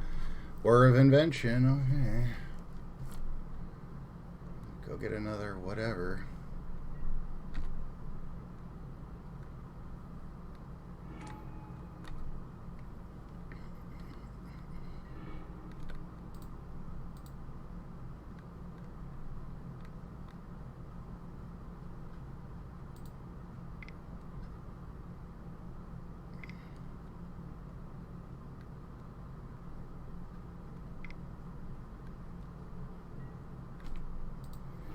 Here we go again. Oh. Well, that's a weird looking fairy.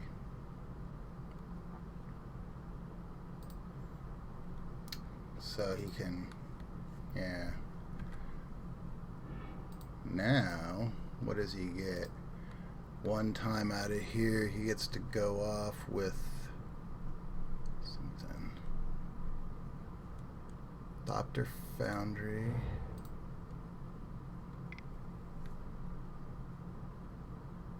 Maybe.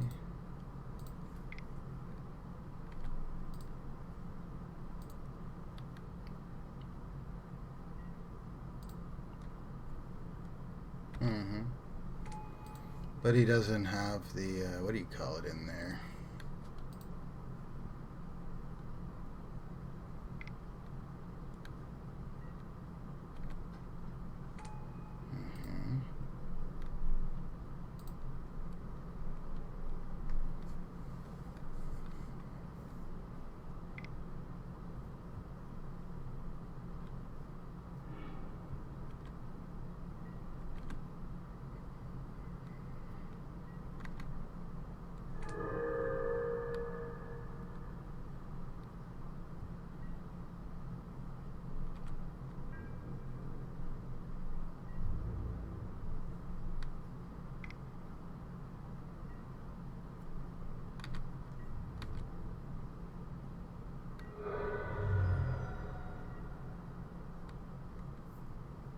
This is gonna start taking Dismember off the table here.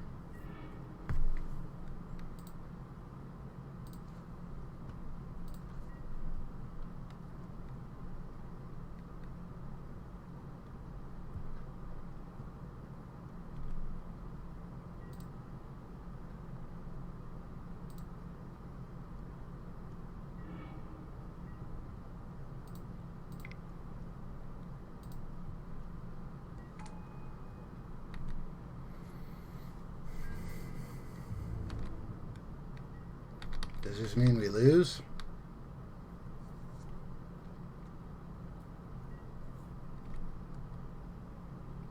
What do we draw? Island. We drew Island, Aether Vial, Curse Catcher, Deprive. Yeah, our lords were nowhere to be seen. See what's gonna happen here though.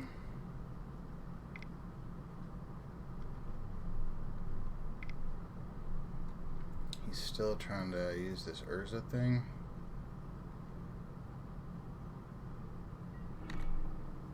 A Mox Opal.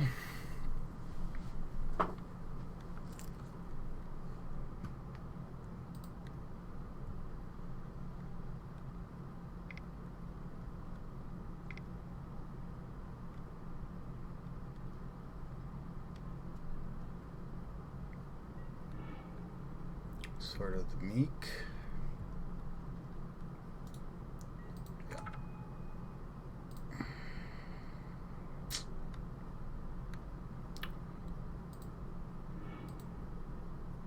Next card was a Lord. Next card was a Lord. Mother trucker. That a bitch. I mean, we could have sat there and made him gain infinite life like a...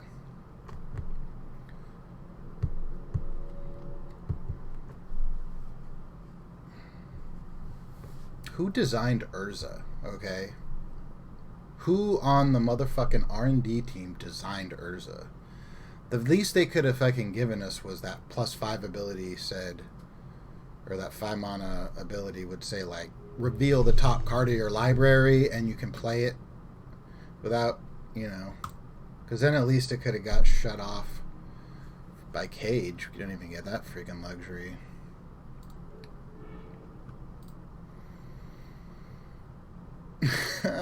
Mother.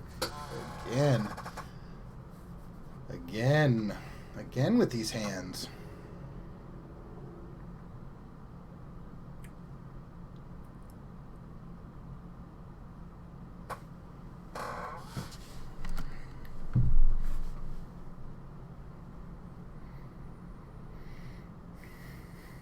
Given that Aether Vial only leads to Master of the Pearl Trident. And then I guess 2 borrowers in the air, and then force with spreading sea. This is what we signed up for.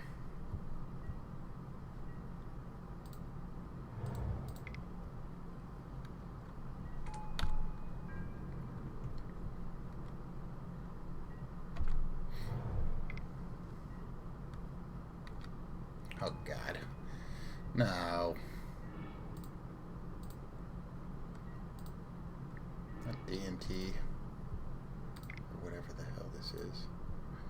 I guess we could have countered their vial, because it's probably like the only thing. But, you know. Charming Prince, I love it. Charming Prince. Charming Prince.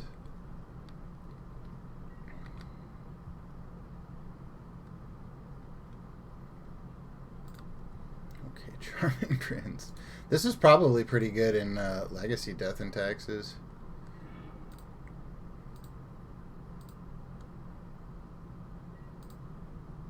I want to find out.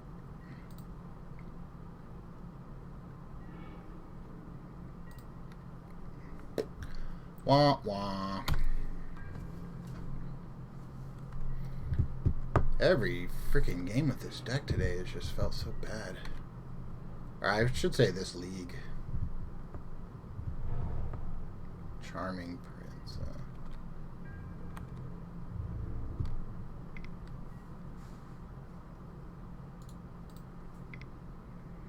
We don't play this deck to not do this.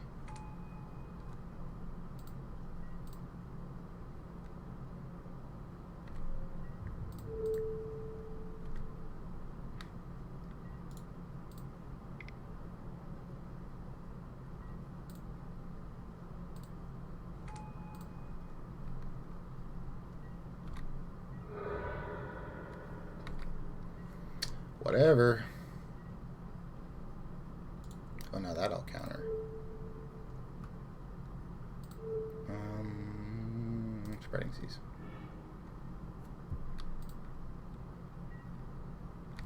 Sword of Fire and Ice. No, sir.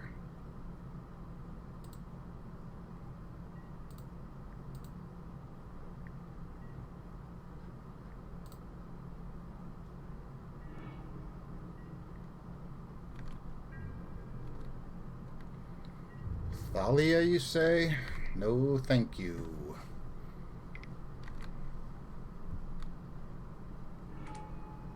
Oh, Charming Prince,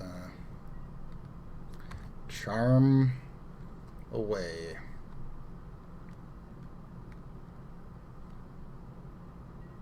One top, one bottom.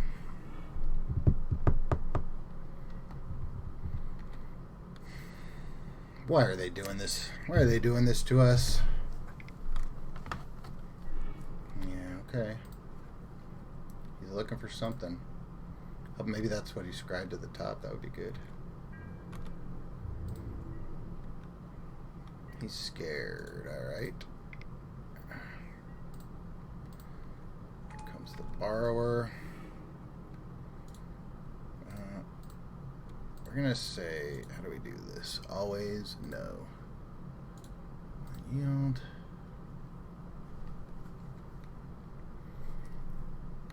Let's see, always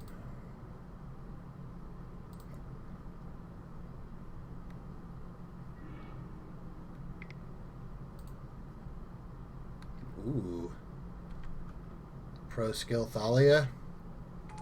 Ooh, it was. Was a pro skill Thalia.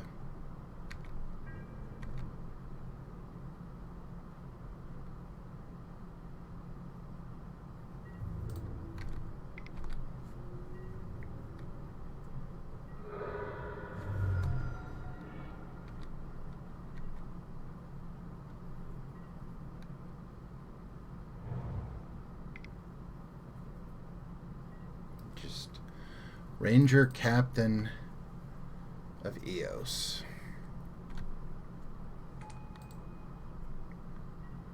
Okay, convert a mana cost 1 or less. What does that get from? Oh, Giver of Runes. Okay. I see where he's going with this.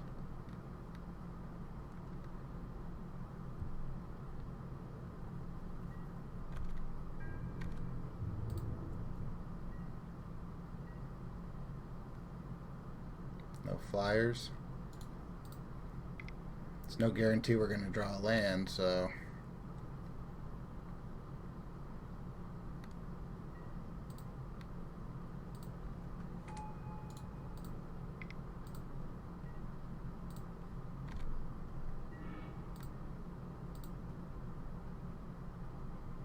I did say always no, right?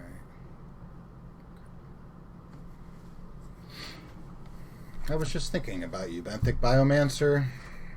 I was thinking, what am I going to do with this Force of Negation in my hand anyway? I'm going to feed it to you.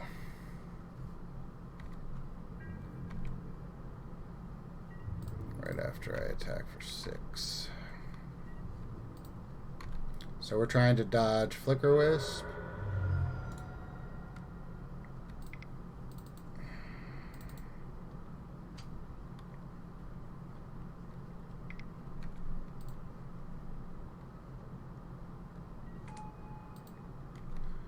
Another Ranger Captain if he has. Okay. Well, okay. I mean, I guess he can deal us a lot of damage. How's this all going to work out? We have him on a 2-turn clock.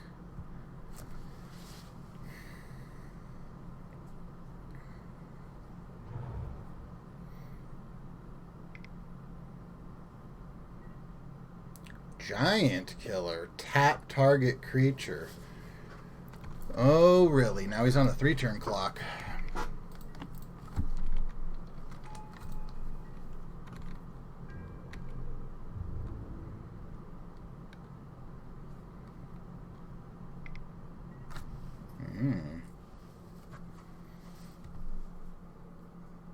So this is half our life.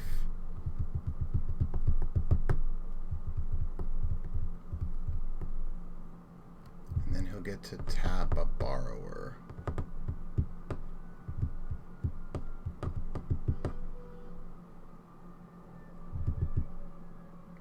Holy shit, I think the world's ending out there.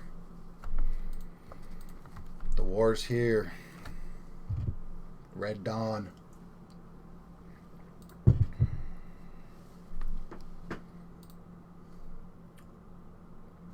Yeah. Yeah, we don't...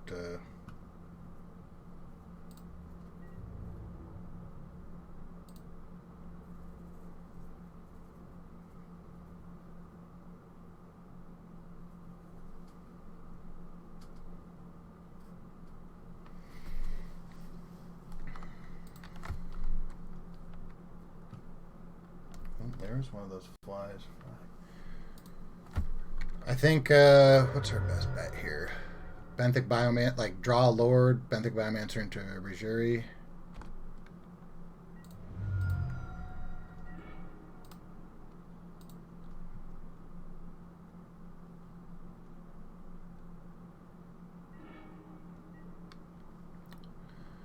No.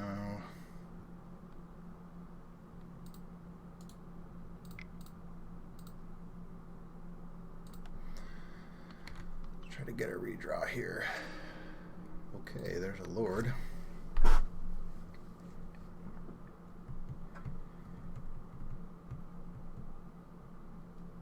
It's not really reasonable I'm ever going to use this Force of Negation.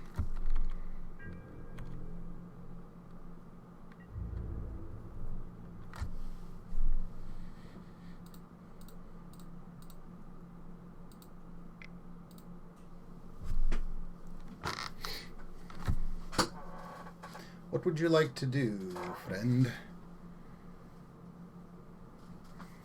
Okay, what's he gonna do now? He's gonna give her blue.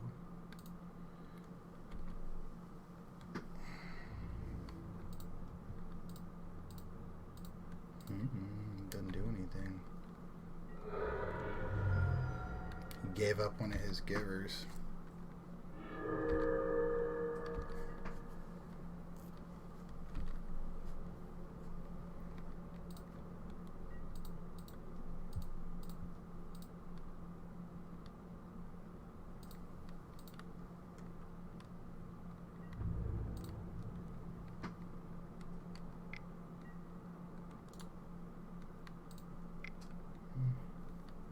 guess so.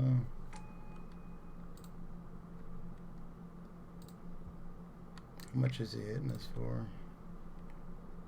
Did he draw something? Oh, he drew a flicker wisp. Yeah. I guess I attacked a little bit too soon there.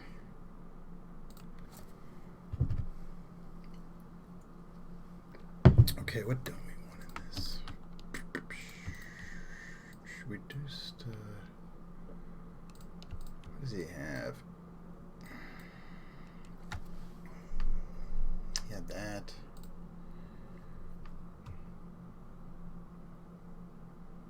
What else is good against him? None of that crap. I guess we just need lords.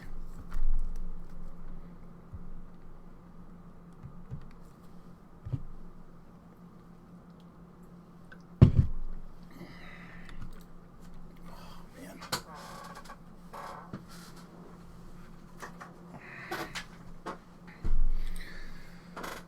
Ooh, what time is it? Shit.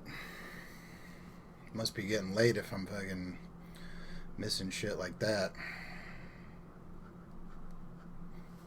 How much time do we have? Okay, what are we at? What the hell are we calling this? This is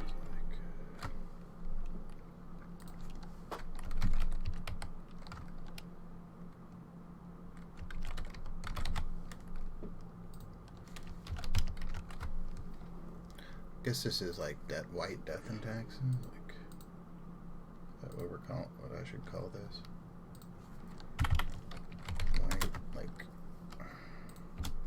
half these damn decks, I don't really know what the hell to call them in this freaking spreadsheet. This one was paradoxic. Something.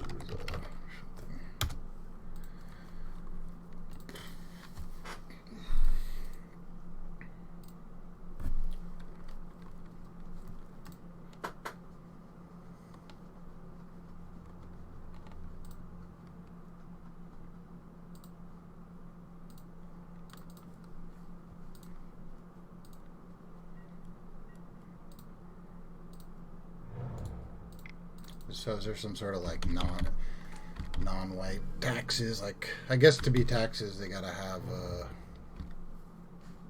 whatever the hell that dude is that.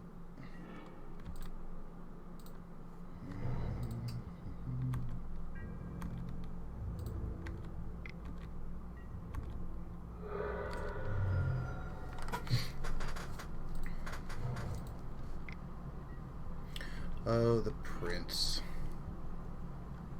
The prince. What's he doing here? He is gaining 3 life. If you say so.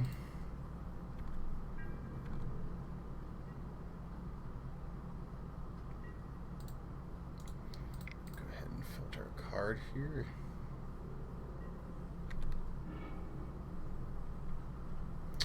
I guess we gotta get rid of a trickster. In case we don't draw blue. Borrower's okay as well.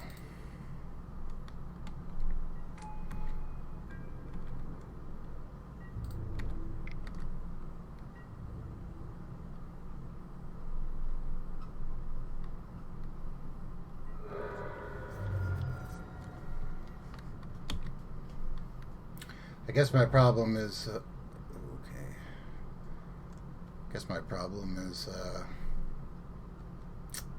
I'm thinking a turn ahead and then playing that turn ahead somehow, like before I even paid attention. Stoneforge Mystic, okay. What's he gonna get? Batterskull would be the best for us.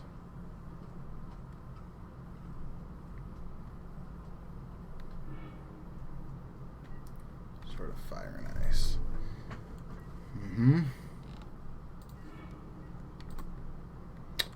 Wunderbar.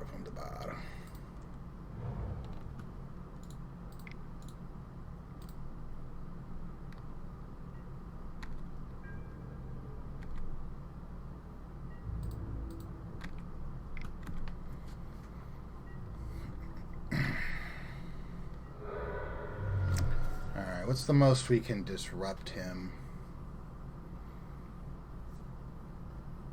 Like if we wanted in his upkeep, we could tap something down.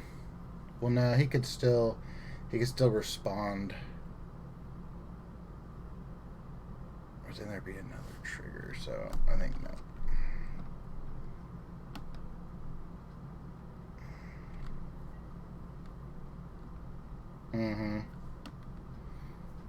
Yeah, I'm gonna put this. I want to put the swords back in his hand.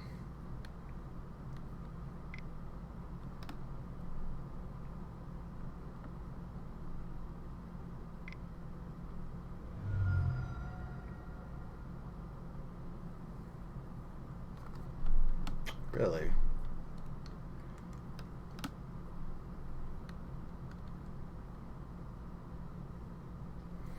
What do you think he wants here? The Charming Prince or the Stoneforge Mystic?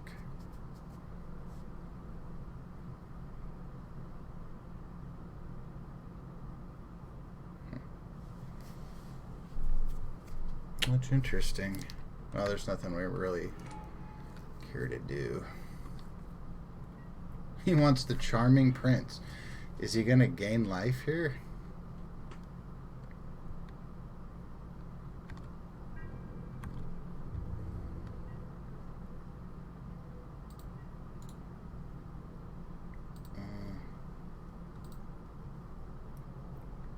Well, let's let this happen first. Because obviously we want him to make the decision on what he's doing with this before he knows what we're up to. So now I think we're going to go for the Trickster. And we will tap down the Flicker Wisp.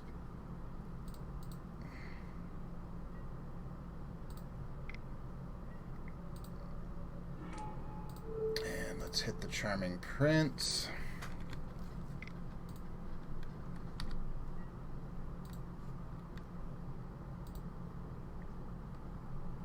That was going to be, let's see, quite a lot of damage.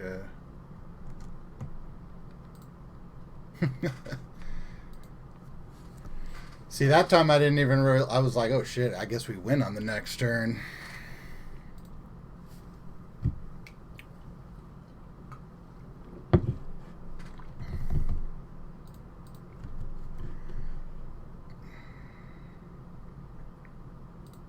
I'll be right back.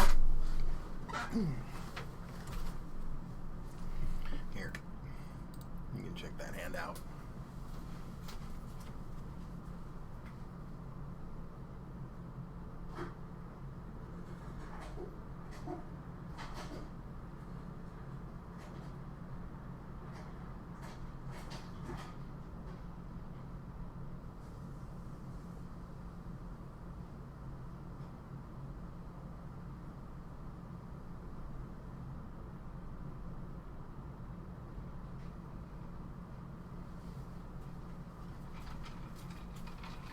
All right.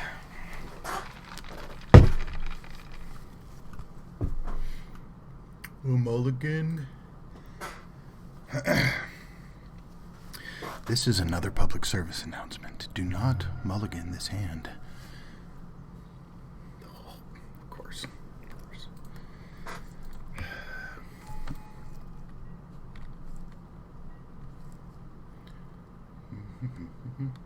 I guess it needs another creature, right? It's not like Mother of Runes. But they can get our Mono-Blue with it. Oh, like that. Like that one right there. Yeah, like that one. God, that makes this hand even more nuts.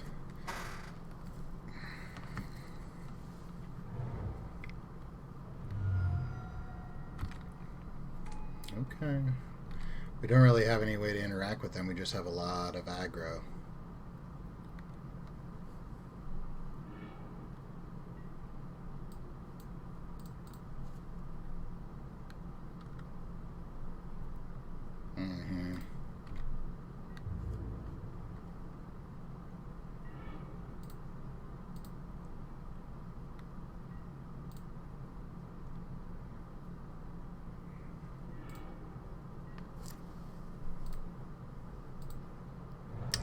have to take damage. So I'm gonna play my, a Lord here. What did he get, actually? He got Sword of Fire and Ice.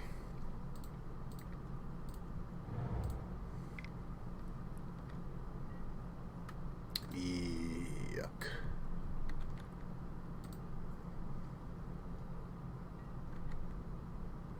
Now,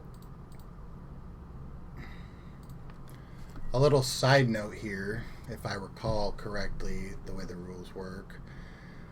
I'm sure if you've played Merfolk, like in casual queues, you've seen so many Utopia Sprawl decks, but that's Enchant Forest, right? So when you turn it into an island, it drops off. Snow is not Enchant Snow land, so the land is still going to be, it'll be a basic snow land island at that point, because so that's not going to get our creature back.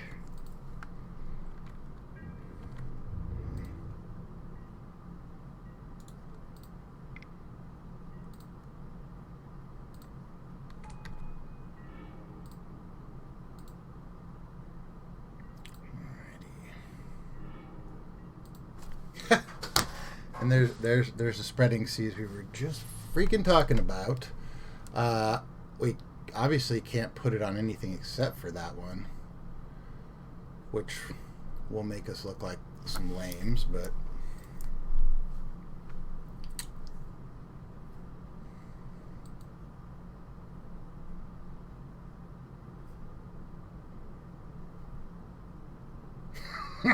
you do what you have to do. I love it.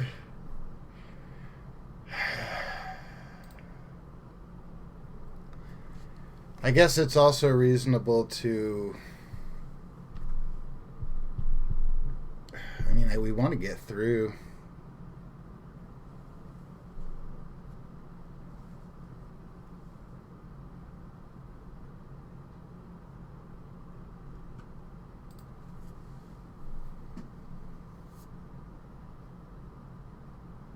Try to bait them, huh?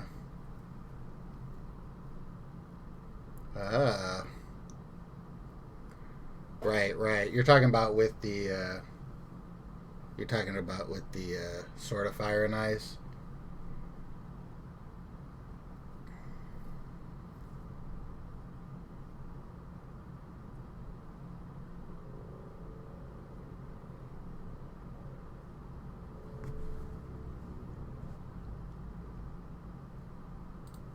I see what you're saying.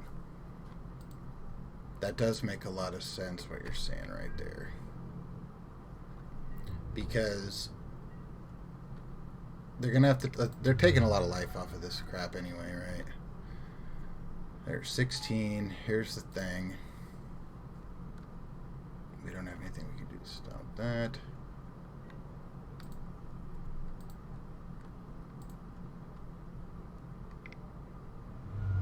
That goes on here. Mm-hmm.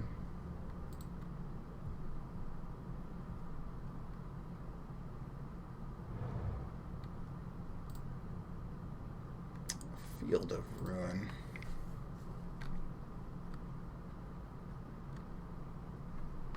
I love it! Oh, I love it. I love it. I love it. Mistakes were made. Mistakes were made. Mistakes. Ladies and gentlemen, equipment are colorless. Ladies and gentlemen, a mistake was made here.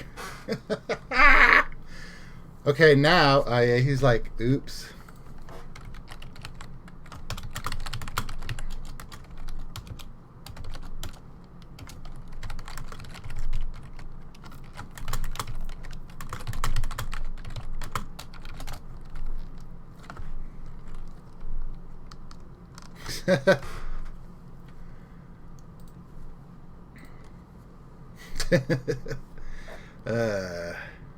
But now, what is he gonna do?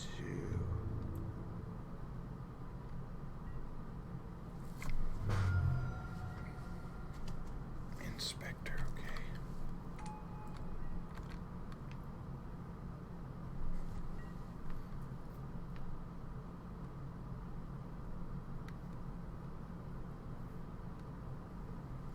Yeah, they wanted a card. Like that's the thing. Like they probably have a hand that's not really that strong. Well, that'll kill the giver.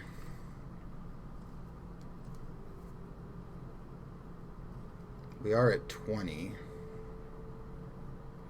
Now, do I like any of these other cards? I think I like them all. Spreading Seas on Field of Ruin means he can't kill our vault. Alright. Dismember on Giver of Runes means there's not going to... Well... I guess we could also just remove some of his targets for the sword also. Like before you can give her them.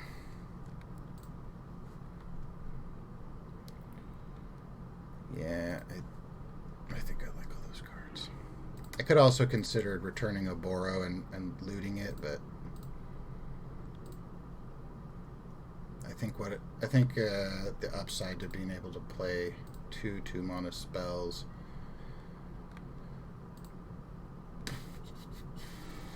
Just like that.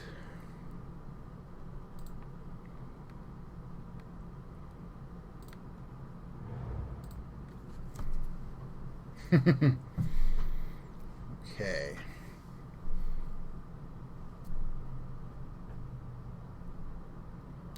$14. We can hit for 1, 2, for 4, 5, 6, 7, 8, 9, 10, 11. Yeah.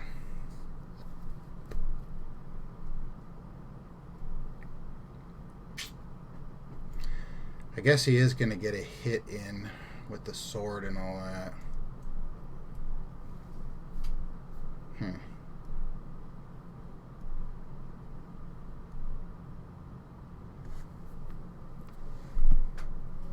1, 2,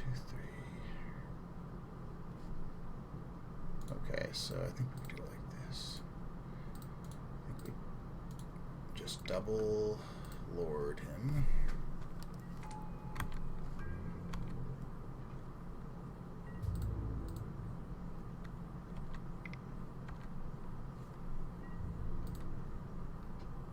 Yeah.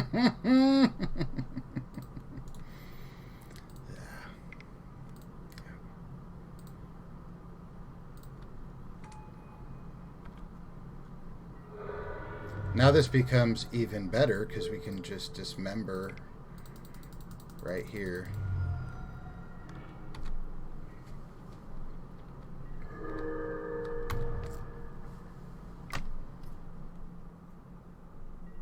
Mm-hmm.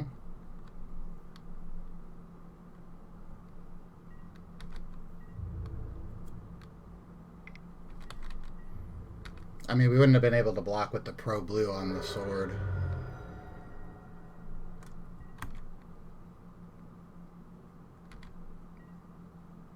Why did he deal 2?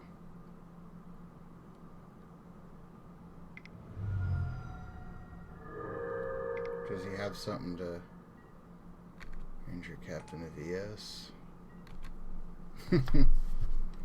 You think it was better to dismember the giver?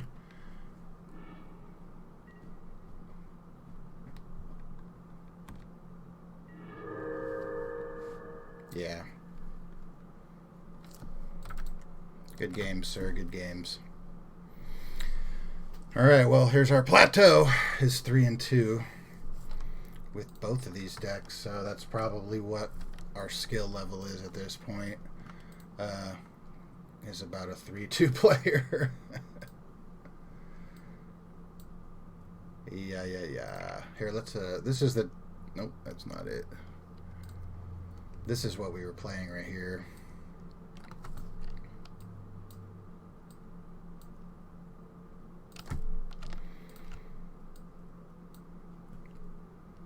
Alright.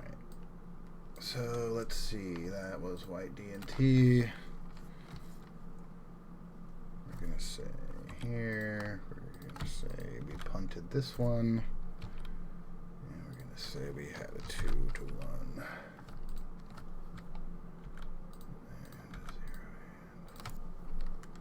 And a 0. All right.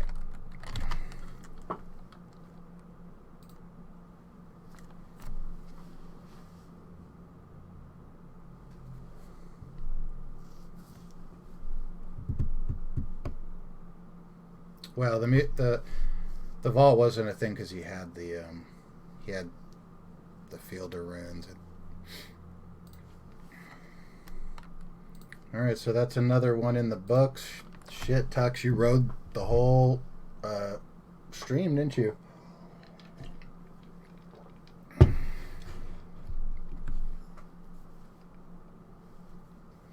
Yeah, I guess making him spend the field is to our advantage.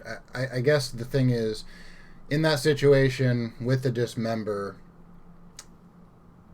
like, what are we going to try to do at that particular juncture? You know what I'm saying? Like, he's got a creature that he needs a second creature to give the protection to. So, like, he's not going to do the colorless thing particularly again, you know? Like, he already figured out that he can't give protection from colorless and have an equipment be on there. So what was he going to do? Equip up again and attack if we had a vault up? We would have just blocked, I guess. So then the question is, do we want to trade vault for either his field of ruin or, you know, it would have been the same thing. He would have drawn the same card. He would have, you know.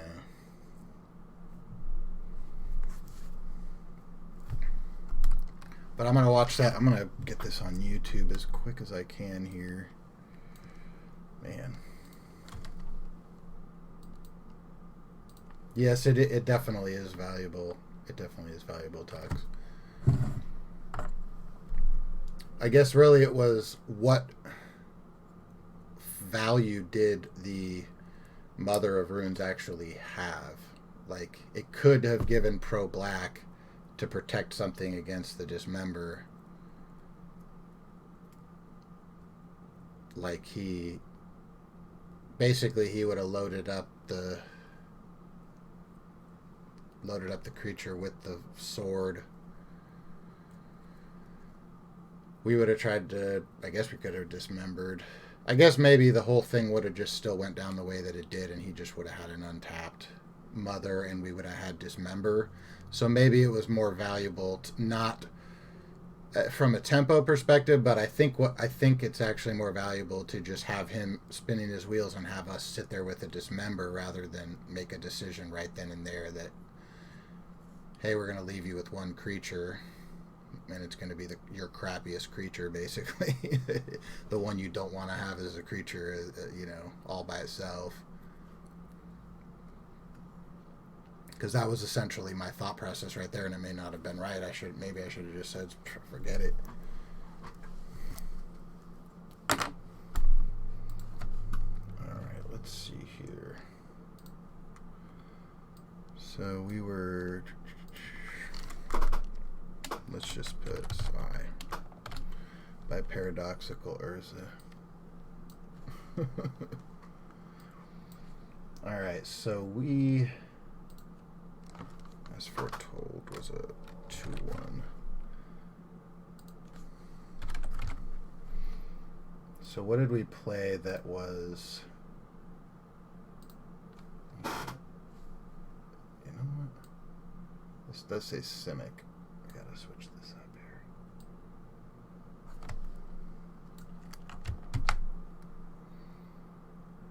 Well, I think we're gonna call it, folks. Tux, you're a real motherfucking rider for sure.